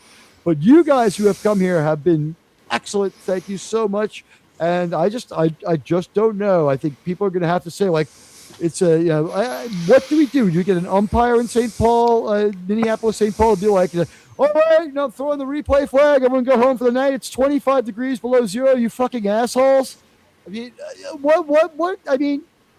Don't die out freezing in the cold over something that might just change with the next election, people. No, this is written in stone. And if you hate Homeland Security, Joe Biden invented that. We got more in common than we have keeping us apart. We're still all citizens. Well, those of us who are still citizens of the greatest country who's ever lived. All right? And the guys who are trying to remove them from us, if you object to the way they're doing it, let's agree that their mission is one that is constitutional. I would like to see them trained more myself. I think they created some danger for themselves, and I don't know if they have any de-escalation training. We know that we swelled up ice really fast, and we can only hope that no other bad stuff happens, although I understand bad shit did happen today. But, it's going to take 4 days to get information on today's thing. We are getting trickles of information. 3 days of confusing misinformation. Check in every couple of days for a couple of hours or go insane. But do what you will. I don't tell people how to live. Sure has a political talk show where I show up. Sure, have I maintained complete and total ignorance and a complete and total recusal from watching any news? At a surprising rate. I've heard the most ridiculous things. Yeah, because the last time I watched the news was like in 2019. So I got no clue. All I know is, Lindsay Lohan's career is in a little bit of trouble. Maybe she can make a comeback. But I'm a little behind in the news. What can I tell you? What disease did she catch now? I heard she was pulled over for driving while high on cocaine, but the cops dropped the coke on the floor because she probably took care of him on the ride to the police station. I'm stuck in 2018. I don't know. I will say this. The one time my friend got thrown in jail in New York, and we had to go pick him up the next day. Arraigned right before him was Lindsay Lohan's fucking father for fucking beating up his wife and driving drunk driving. I was like, oh, wow. So maybe we should take it easy on Lindsay Lohan. That was like 1997. Wasn't she like 15? So she's been through. One, it runs in the family, and two, her father was a douchebag. Just leave. You don't have to you don't have to do that. Anyway, this episode of Enterprise connects episode 1. This is episode 2, and I only know 2 things, kid. There's an episode 1 and an episode 3. That means that this was the middle of the story. This, unfortunately, was not the creamy filling of the inside of a wonderful Boston cream donut or a jelly donut, where disgusting fat bodies like the gym teacher from Star Trek should not be. By the way, did you see that they fucking they saw the same thing I did? Was it or was it Critical Drinker, or was it Nerdrotic who said they paint the figures on them that they wish that people had on their Starfleet uniforms, and they showed the same thing that we used for I'll show it to our audience. We have it in cartoon form, but this is the shot that they used from the show. John loves this picture, by the way. This picture fantastic footage from the loved that. recent episode. Or the floating basketball hoop that was just CG'd in there. Oh yeah. This is what they said about the outfits, and I said this week 1. First, I said she looks like a black widow, and the female of the species is larger and more deadlier than the male, which means that she's the woman in this relationship. But on her body, they make it hourglass shape. But if you look at Tig Nicotine over here, she has the boy body that she always wanted. She has become trans with that, and they gave her just like a different her uniform is not regulation to the other uniform on the person standing right next to her, and they're in the same military. Jeez, I remember, guys, like in the Army when they put the one fat guy in pinstripes so he wouldn't look so big, so he wouldn't be embarrassed? That's standard procedure in all militaries, guys. You know, whenever we see military movies, we can always see it done with guys who have their own particular take on the uniform so they won't look fat. You know, Patton was allowed to wear those like Herman uniforms. Goering. Yeah. I want to explain something. Patton was in uniform. Patton was in uniform. Everything Patton wore was regulation. Here's why. The United States Army does not retire its uniforms, or at least had not started doing it at that time. So he was wearing a 19th century pair of choppers from the fucking cavalry and the boots that go with it. He was wearing a Civil War gun belt and holster with his own personal firearm that was probably military issue, personal, made with the nickel plating and the ivory handle. He was wearing his Eisenhower jacket. He was wearing military awards he was entitled to wear. Wasn't it a pearl handle revolver? Only a pimp in a cheap New Orleans whorehouse would have a pearl-handled phaser.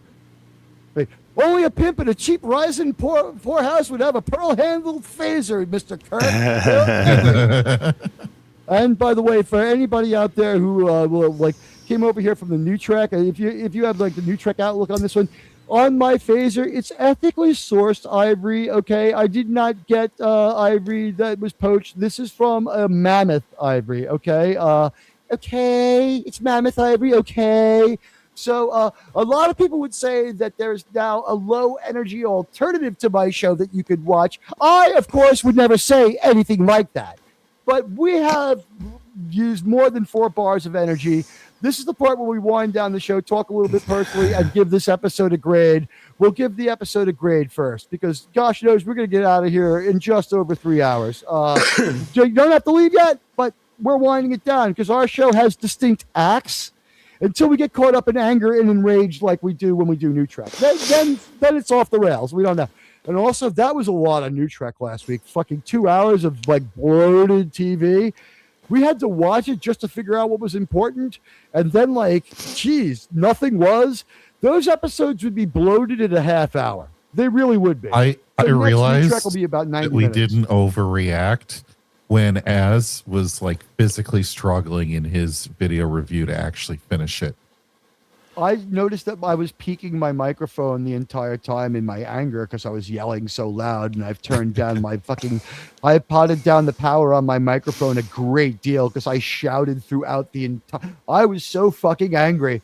Like for a little while, like yesterday's show, if you watch, I had just listened to the New Trek show. So on Friday, I was like, "Hello, sirs and madams. Good afternoon. It's your buddy Admiral Teague." I was like, I was so insane yesterday. I have to dial it down to normal person. Let's go through this episode's grades and what anyone thought was a high or a low standout. You can choose one or the other, or if you thought you had both, go ahead. It's nothing compulsory. Let's start with Germ. I think the high was Trip and Saval interaction. They played against each other very well. Yes. As far as grade, I'd give it an incomplete because you really have to watch part 3 for it to Deeply fair. go through. I have a feeling I might default to that one too. We might just be getting highs and lows because incomplete really fits. This was a good episode, but JT had a feeling of vaguely unsatisfied feeling. And when we were talking about it, I don't know, JT, you've had time to think about this. Is it because it's an episode 2 and you're used to a strong opening act and an episodic finish and we just don't get it? Yeah, that's I think what it boils down to. It's also a tedious story in episode 2 of 3 because we're setting up all of these conditions and just setting up the plot in a very tedious way where they're talking about combing the desert and we're going to start, doing bombing runs and all this stuff. And it just seemed like a lot of work had to be done in this episode to really make the Vulcans look like they had lost their way. And I mean, I know that had to be done to some level. It just wasn't the most exciting TV out there. And I also, the Vulcan stuff is nice. There's just too much of it to really keep my attention for a full hour. So that's why, that and there's no beginning, no end. It's just, if you watch all 3 right in a row, fine. Fine.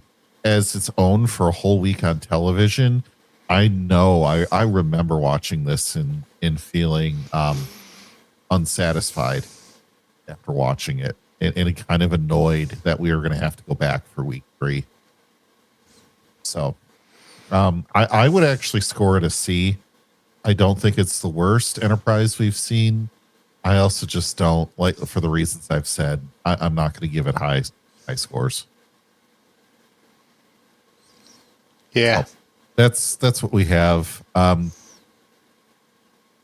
Sean, I guess for this, if you were to view this in a 3-episode arc, is this where you kind of get up and go to the bathroom and not pause it?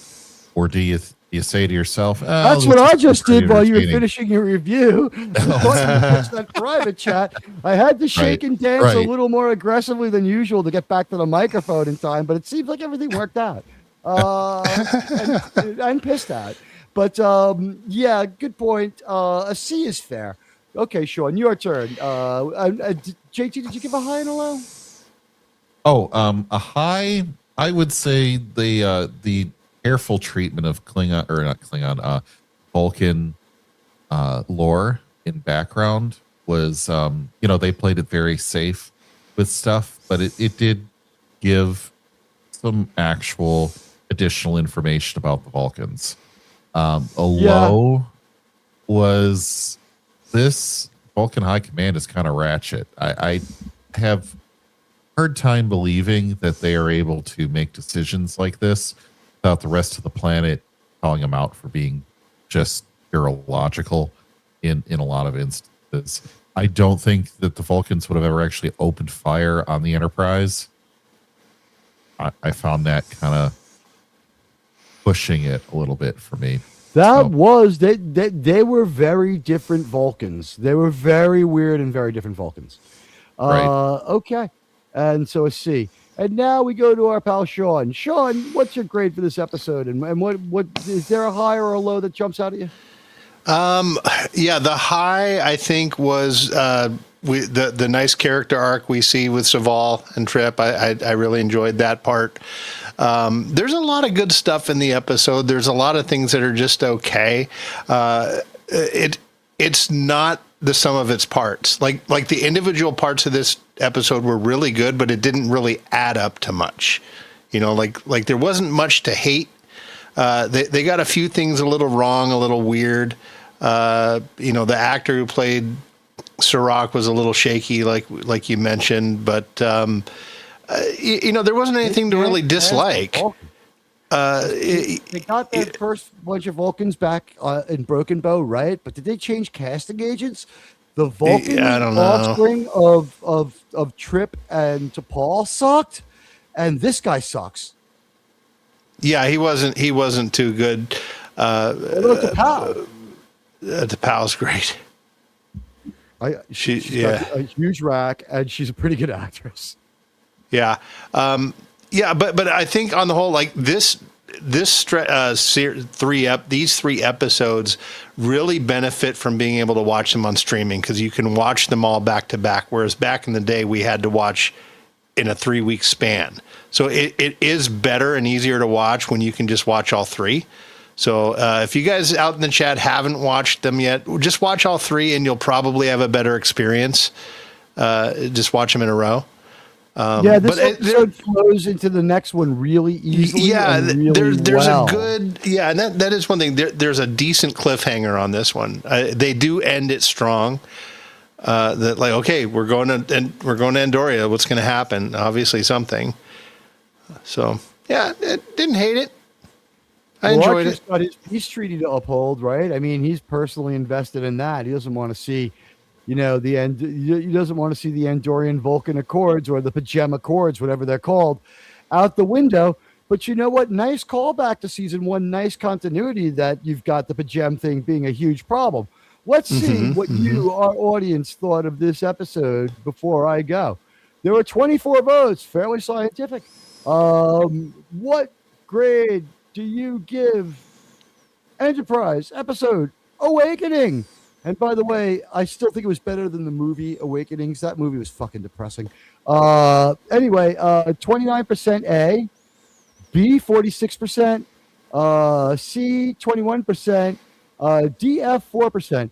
So not as stellar, crazy high as usual. 1/4 of our audience thought this was C, D, F Star Trek. 75% of the audience gave it A or a B. So still the majority of people thinking it's pretty good Star Trek. I think it's a quality story. And I would say what we got through this was it did treat other Star Trek reverently, was the high point. Another high point would be, honestly, all performances except Sirach. All performances. T'Pol's performances were good. Talissa's performance was good. T'Pol's performances were good. Tucker and Saval on the Enterprise. These were all, especially from our regulars and from our featured guest star. Just great acting. Robert Foxworthy really doing a great job. He's going to pay off the way he's a psychopath in this next final episode. I think episode 3 is really good because every time I've watched this, I ended up watching till the end. Last week I watched 1, 2, and 3. This week I watched 2 and 3. Next week I'll be able to watch just one episode because it ends real satisfying. And we'll see you all next week. But first, let's have a little bit of news about what's going on people's channels. Germ, what's going on your channel, sir? Monday night we'll have Attack of the 50-Foot Woman, and then we'll be back on Saturday for the third part of the Forge trilogy.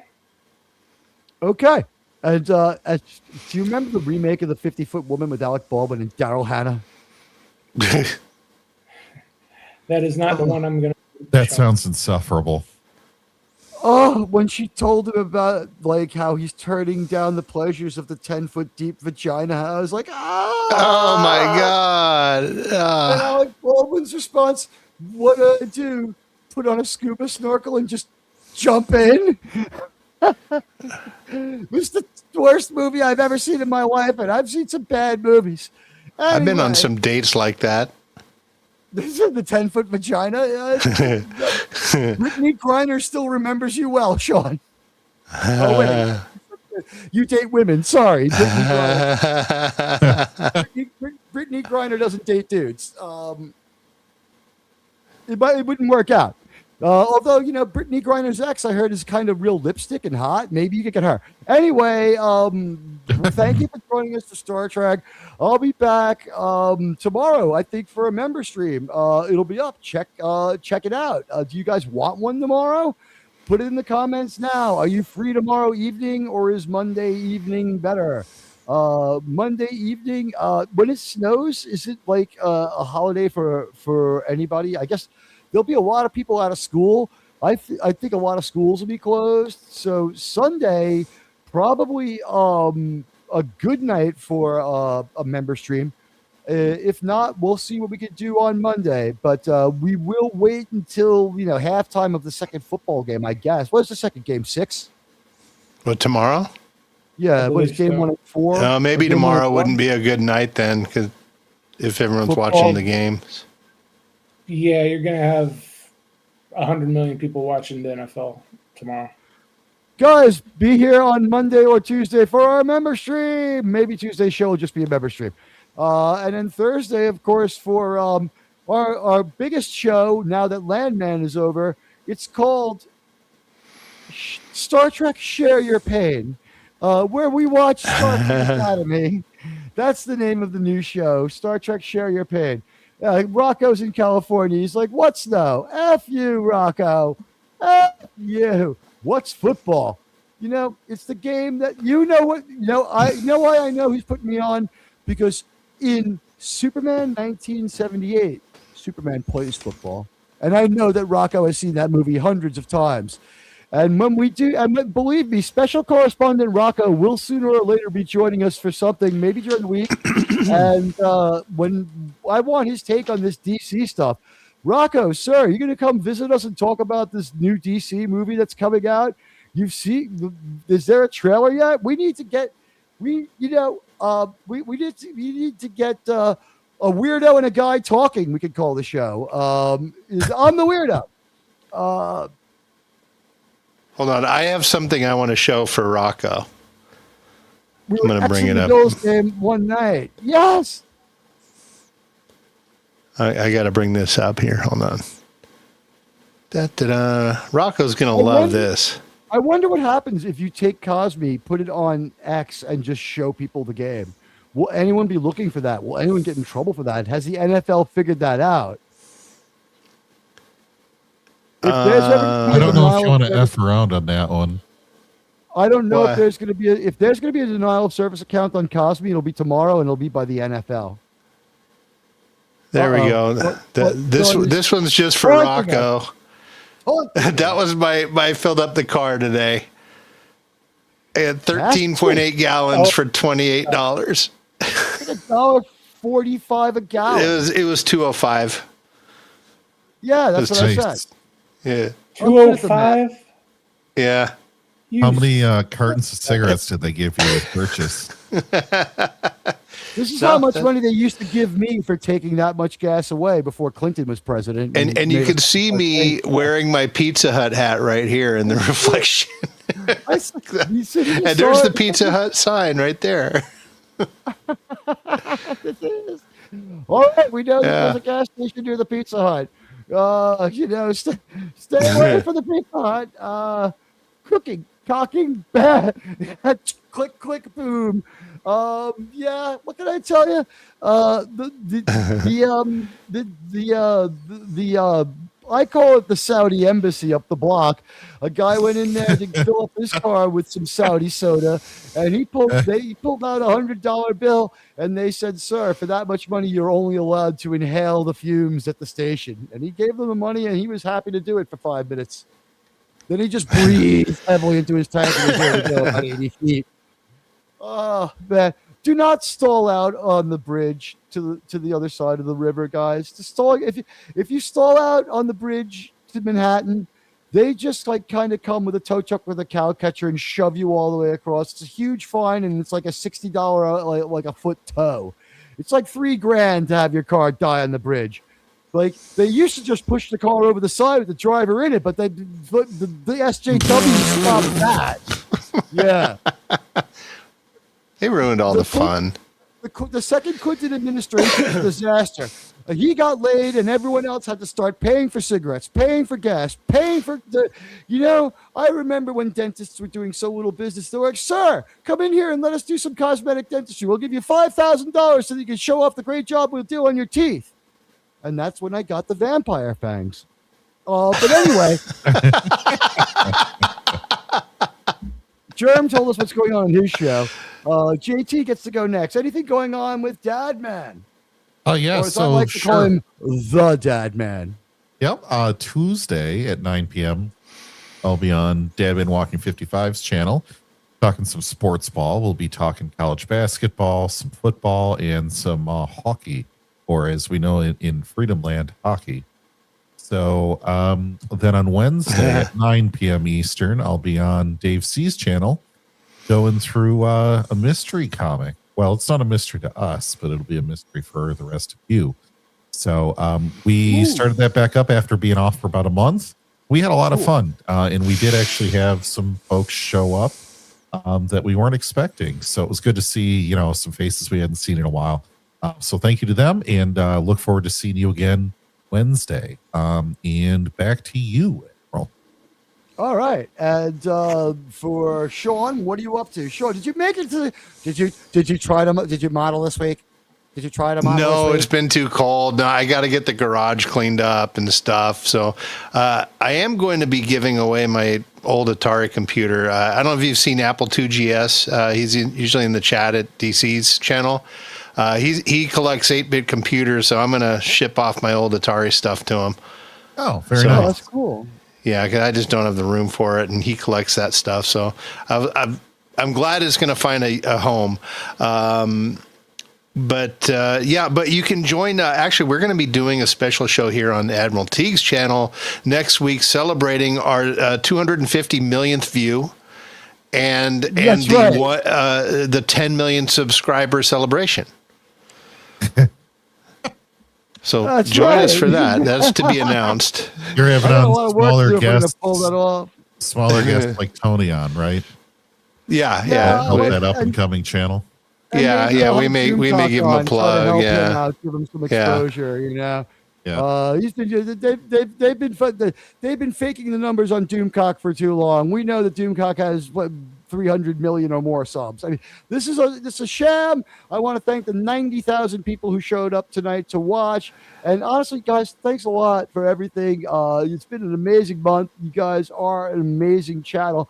We'll be back a couple more times before it's over. But honestly, from the bottom of my heart, I got to say, you have made watching these terrible New Trek shows somewhat enjoyable, and it's kind of cool to see the similar jokes organically forming on other YouTubers' channels. Like some of the jokes we used showed up in other people's video essays. Like they did not steal these jokes. We are not big enough, but there are some jokes that are just organic. Yeah, they just write themselves. Yep. You know what, Sean? What do you think? We didn't leave any jokes out in the field tonight, did we? We left. No, I don't think so. I'm sorry. We left all the jokes out in the field tonight. We didn't. We're not bringing any jokes back to the locker room with us. None. We left it all out. We were more blue than Minneapolis. Oh, sir. I don't know if that's possible. You know what? They're going to be flooded with police. What color is it? Or is the Minneapolis PD just like, we're going to take a month off and let the government run the town? I don't. Might as well. They should. But no. You know what? The biggest problem we're going to have is overlapping jurisdictions could lead to conflict between Leos, and that's the last thing you want. And that could. I saw someone do a meme on that. They're like they showed the scene from Braveheart when Longshanks sends the Irish in and they're charging at the Scotsman and they stop in the middle of the field and they go, good to see you. Remember that scene? Just like Irish. I did think maybe sticking that Irish guy who's in every Ridley Scott movie, like jamming him sideways into Braveheart didn't make sense. He was better in he was better in Gladiator. And I've watched the first 10 minutes of Gladiator 2. Like the first 3 minutes is a watercolor like retelling of Gladiator 1. It looks like the beginning of the Scott Free like productions. It wasn't going anywhere in minute 5 when it's like Pedro's there, and I'm like, oh god, it's Pedro. It's like, put the helmet on, Pedro. But no helmet in this one. Unfortunately, you have to look at him. But he's wearing a most suit of of the armor. time they're like saying put the helmet in. This time he's Not wearing a for suit him. of armor. Just the helmet though. Not for him. The most disturbing thing about Pedro was not in this movie, which is his fupa. Okay, Pedro has fupa? Really weird. He has fat upper pussy area for a man. Look at him in the Fantastic Four outfit. He's got fupa. Also, I've heard that Fantastic Four is so poorly regarded and is testing so badly and doing so bad on Disney Plus that they are not thinking about they're thinking about not having Pedro in the fucking Avengers Doomsday movie. Oh, I already heard he's out. Yeah. Ooh. Also, I'm going to predict something for you here, guys. You ready? Germ, you know what the lowest month for tourism in Disneyland is? I would believe that's August. What's the second lowest month, sir? Somewhere around there, July. No, it's February. Is it July is one of the February, biggest right? months. It's February. Here's the reason. It's the shortest month. It's not that pleasant even in Central Florida until like the end of February. It actually is like 55 degrees and cold like a lot of the time in this time of year. It gets nice real quick. By middle of February and March, it's like summer weather, ideal late June weather of New York is there. Your Goldilocks zone for Central Florida lasts about 7 weeks. Then it's 100 degrees for 200 straight days, and it's a goddamn nightmare. Why I bought my leather jacket down there with me when I moved, I'll never fucking know. I'm retarded. But like in February, it's just not that nice. And spring break and conventions and other stuff happen in March. So the second lowest month for tourism in Florida and in Disneyland by road, because surrounding Disney World is Florida.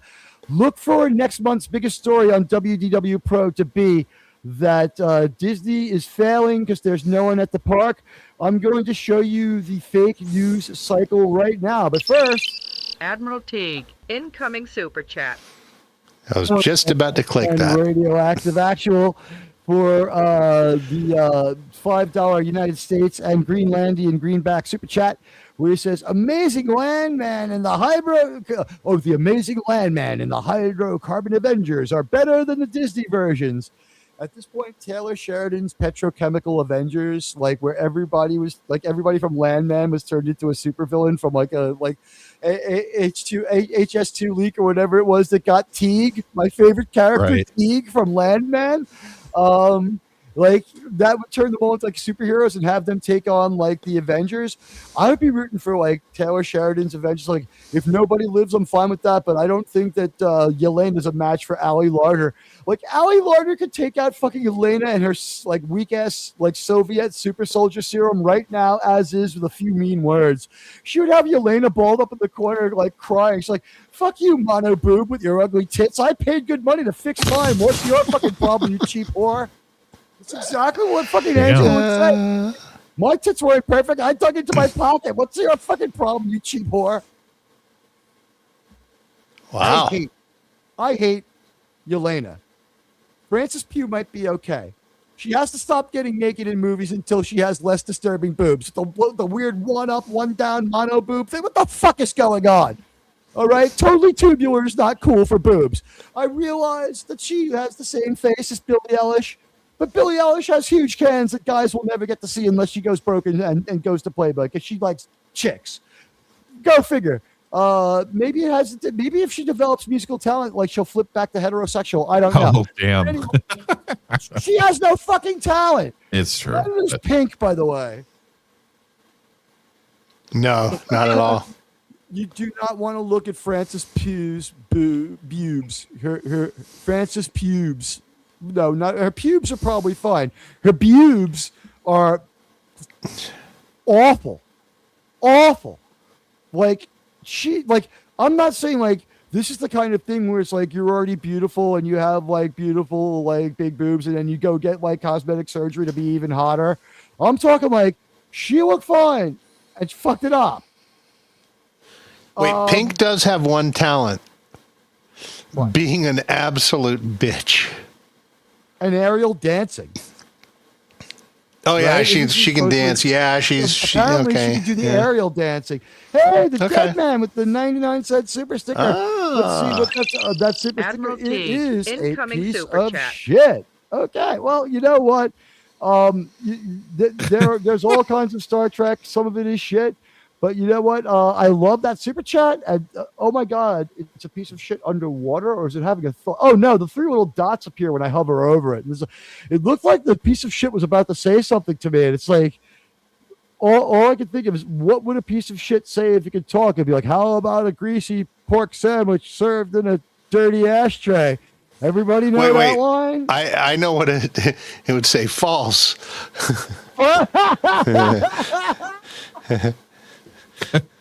The police drove out to my igloo just to congratulate me on my freedom of speech. I wasn't locked up in the insane asylum at all. Sure. Okay. Guys, we love you all. Dad Man is still live, isn't he?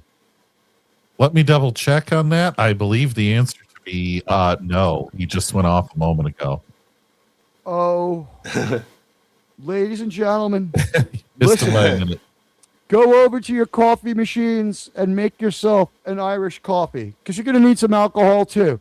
The only Star Trek left for you tonight is the low energy Star Trek show. They've got their little hamsters running on the wheels and running up and down, whatever else they do. You'll have to ask Scotty R37 what they do with the hamsters over there. But we now turn you over to a show that it's just a coincidence that they ended up coming on Saturday nights and always only and ever doing Star Trek and usually doing the same episode we do. But you know what? The world needs all kinds of Star Trek shows, including ones that aren't worth watching. What? Yeah. Even though it's in the back, it's on the screen like 3 times. They're actually not. So what are you saying? They didn't start. Oh, they're just late to start their show. They posted their show. No. They heard that Sean watched Lord of the Rings, so they're gonna talk about that instead. Also, like we have a policy on this program. We don't do guests, only specialists. The only guests that we have on the this is the new protocol. The backups for the Star Trek panel or the Paramount panel. We have experts come on. Dadman is an expert on Buck Rogers and Battlestar Galactica, so like that explains why he's here. The people who are our subs who are starting their own like Star Trek streams, like we'll have you on a couple of times. You know, we want to help out the Dead Man. He's a great guy, and he's a great like member of this community. Ruby Hoo, if you want to come on, come by. You've made more members of this community than anyone else, and we will have like some kind of Monday night. Just there's no football, might as well, right? We'll have our member chat then. We'll have everybody come by. And if I can't pull that off, we'll do Tuesday. So we will have a nighttime one where more people can come by. And this is the thing. The only guest we have on this show was we will have Mark D with a C on once in a while because you know what? He has been on these airwaves a long time. And about a third of you are familiar with him from the original Star Trek show that used to be on in this time slot. So we love Mark D with a C. And you should check out his channel, which if you look at the homepage, has anyone seen Admiral Teague's homepage lately?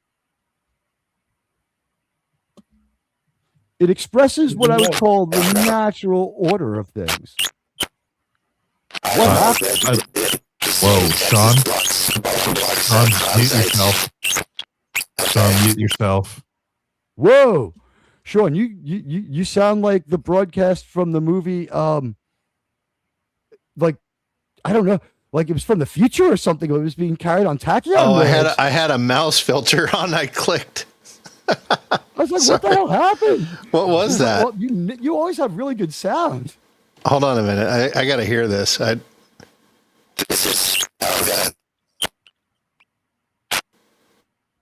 don't know what that was. I was awesome. clicking around sounds. Yeah, I was clicking around. Shorting out. Well, when you mentioned the hamster, I was trying to find a hamster squeak sound. I was going to play it, and I inadvertently loaded a stupid voice mod. Oh! I was trying to play a squeak, squeak, squeak, squeak, squeak. You can play the incoming super chat because JT just got owned. Oh! I did. Admiral Damn it, T, Wes. incoming super chat. Oh, Wes Cagle. Member for 25 months. Every minute that you can be a member for. Thank you, sir. Sirs and madams, 25 months of Admiraltianship. And here he is, Mark D with a C. Mark, we're wrapping it up. Or we'd bring you on for a little while. We were just explaining our guest policy. We'll have Mark D with a C on because you guys know him. But this show is our show, our Star Trek views, and we bring it to you with what I would say is 4 full bars of energy. Would you guys agree? Yeah, of course. Hey, there's Mark. Oh, wait a minute. We've got 2 more. Go ahead. Admiral Teague, incoming super chat. Oh, my. Admiral Teague, There's incoming super chat. 2 of them. Both of these super chats are going to take a couple of seconds to clear up. Guys, Germ, I know you like to get out here. Do you want to beam out or do you want to address some of this nonsense? Yeah, I'm good. Okay, cool. All right. There's a Disney Mall show. Is this a cartoon or is this live action? It's animated. Also, Dadman hates the fact that Darth Maul didn't die in The Phantom Menace. So anytime they bring up Ruby Rod, I'm going to have to counter with Darth Maul. I would just point Especially out in that crap solo movie. You know what? George Lucas said a couple of things about The Phantom Menace. Like one of them was that the reason he cut Maul in half in a movie that was aimed at the youngest Star Wars fans, he has said he tried to like have movies that would age up with the audience for the second trilogy. So he wanted the first one to be almost a children's movie, the second one to be for like middle schoolers, and for the third one to be like for like young adults, which is why the last one was violent. As the kids grew up, the movies grew up with the kids that first saw them.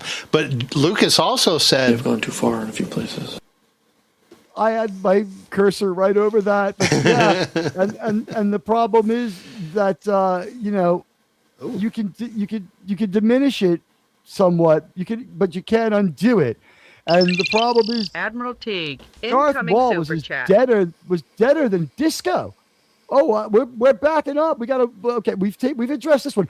Maul should be dead. Okay, I can't wait until George finally needs like so much, like when Melanie Hobson or whatever his new Melody Hobson, is that her name? Melody Hobson Lucas, when she leaves him to go like I don't know, because she works for like fucking Chase. She's got all. I'm sorry. Is it? Yeah, she's on the board of directors or something, isn't right. she? I wanted to make sure I had the right bank. Is it Chase? It is. Yeah, I think it's J.P. Morgan. J.P. Morgan Chase. She's on. Yeah. The reason why Disney's credit rating is not in the trash has been said to be related to her working where she works. So this Maul idea, another piece of shit Star Trek idea, destined to die.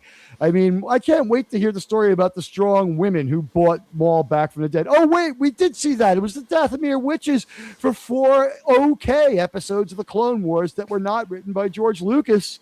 Also, I found out that story with the father, the son, and the daughter representing the Force, where Anakin sees his future, was not written by George Lucas, and he fucking hated that one.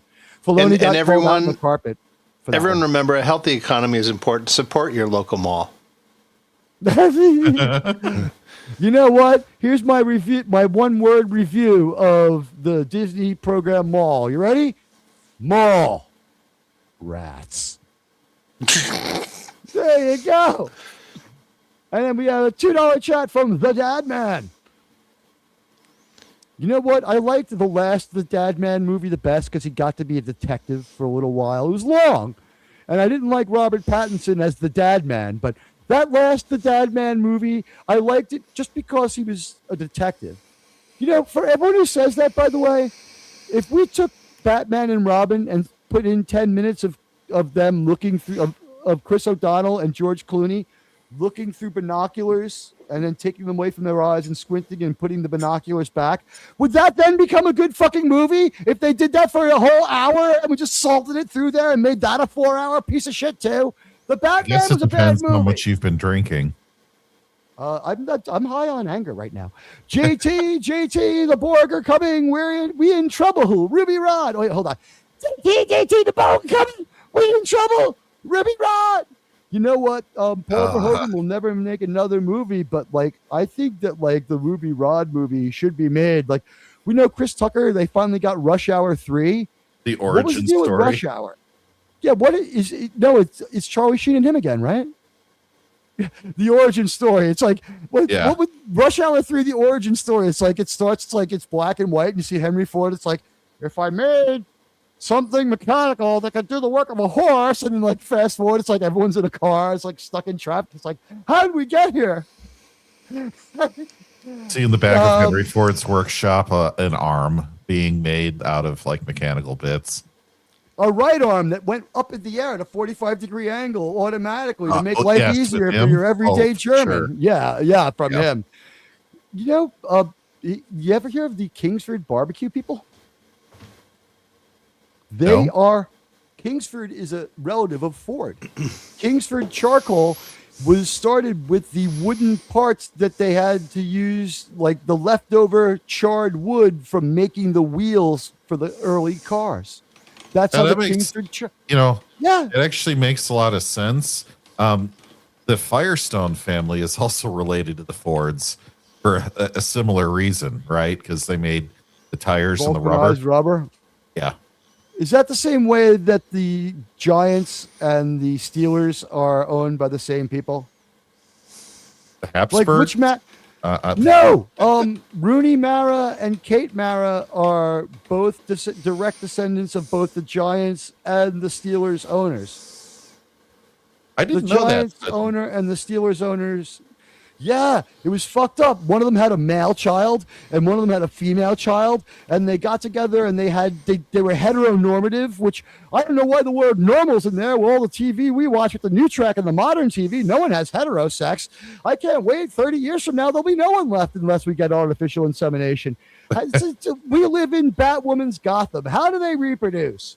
But guys, the Giants and the Steelers are owned by the same people. Let's just see the chats real quick. Everyone's saying hello.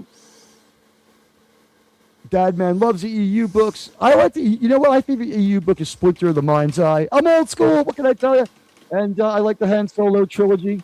That Han Solo trilogy was better than anything they gave us. And you know what? I've seen a better Han Solo movie than Han Solo. I'll leave you with this thought. Guys, yes, the Mara family, exactly. By the way, which Mara sister do you think is hotter, Kate or Rooney? I'm going with Kate. Rooney Mara from the girl with the dragon tattoo. I've seen her with her eyebrows shaved off. It's just too fucking weird. And what about, like, I got to give them credit. They both act because they want something to do. They're not just sitting around waiting to be rich and own a football team like Woody Johnson's. Oh, wait, I'm sorry. R.I.P. Casey Johnson. Woody Johnson's daughter's widow, Tila Tequila, sitting around waiting to own the Jets. Boy, that's going to be a great fucking day when she inherits the team. Let me tell you. I might just find the courage to burn my jersey when that happens. What if they win? Yeah. But which Rooney is Kate? Is Kate Mara going to own it, or Rooney? Oh, Rooney Mara would own the Steelers. That makes sense. What's funny was like the guy who lived next door to me growing up was in the Navy with Wellington Mara. He was like, he was a dick and he couldn't gamble to save his life. And I'm like, didn't his football team have a GM imposed on it for sucking? And he's like, yeah. Like, what was he like? He's like, he was a nice guy, but real dumb. I took him a lot of his money gambling. I loved playing cards with Bill Mara. I'm like, who's Bill Mara? It's like, Wellington's a made-up fake rich guy name. It's like, oh, okay. But apparently he fought his ass off in World War II and he was ready to go to the Pacific to fight more. So he was cool. Yeah, don't get Teague started on Woody Johnson. No, don't. But enjoy the football game tomorrow. I predict the Seahawks win. Admiral, there's some breaking news. Go ahead. I learned there's a protest going on in Lancaster, Pennsylvania. Is it by the county prison down there? Yeah, there's a disturbance here.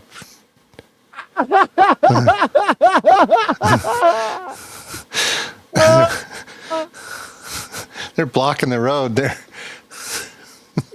You know, yeah. Oh, only we could have jeez. given her purple hair. If only we could have given her purple hair, we didn't have time. You know, this is Lancaster County, Pennsylvania, was once the capital of the United States. When they got kicked out of Philadelphia, they set up the continental government in York, PA. A little trivia for you. Name every capital city of the United States: Philadelphia, New York, York, and Washington, D.C. And plus, like, you're never going to get it because there's like 15 other fucking towns in Pennsylvania they set up shop in because they were getting their asses kicked and chased around for 8 years. Also, Huey Lewis sang a song about that. Did he? Yeah. New York isn't everything. That stupid song reference with all the city names in it. Oh, yeah. They say the heart of rock and roll is still. Yeah, heart of rock and roll. Yeah. You know what? Like, Huey Lewis was like as old as us when he got that career. I should just start playing guitar more and go back to punk music. I've noticed that modern music is absolutely fucking terrible. JT, I think that you, me, and everyone else who can play an instrument at all is going to make the most money in their life, like in their 70s and 80s. Like, we had the best thing at their wedding. What did they have? They had musical recreationists. What? Yeah. They used to be called musicians. Wow.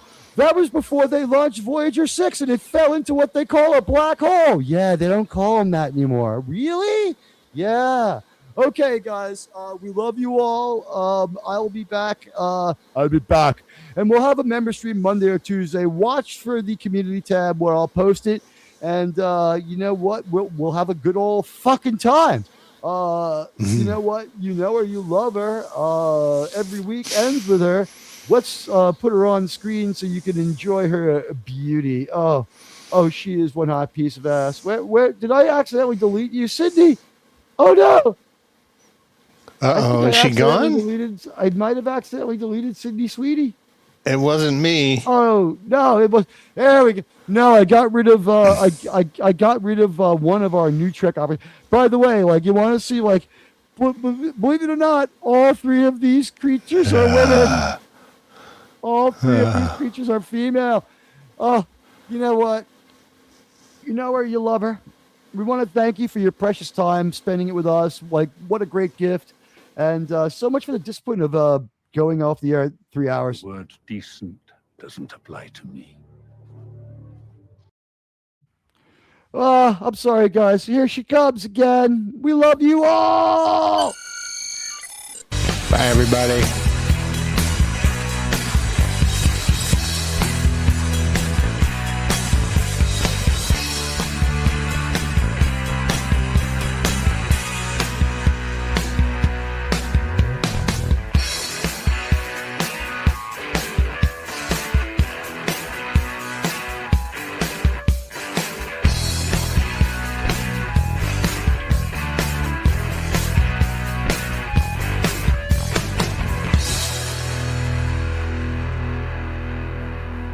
Can I finish, please?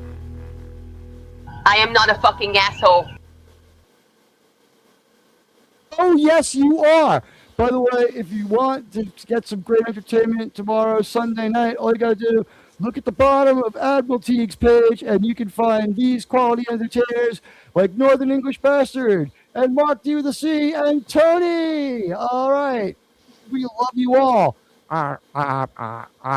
I think I'm in love with your avatar. You know what? Let me go get myself back into the charger. I'm feeling like I'm only down to 2 bars of energy. All right, the high energy and enjoyable Star Trek show of the night is over. We love you all.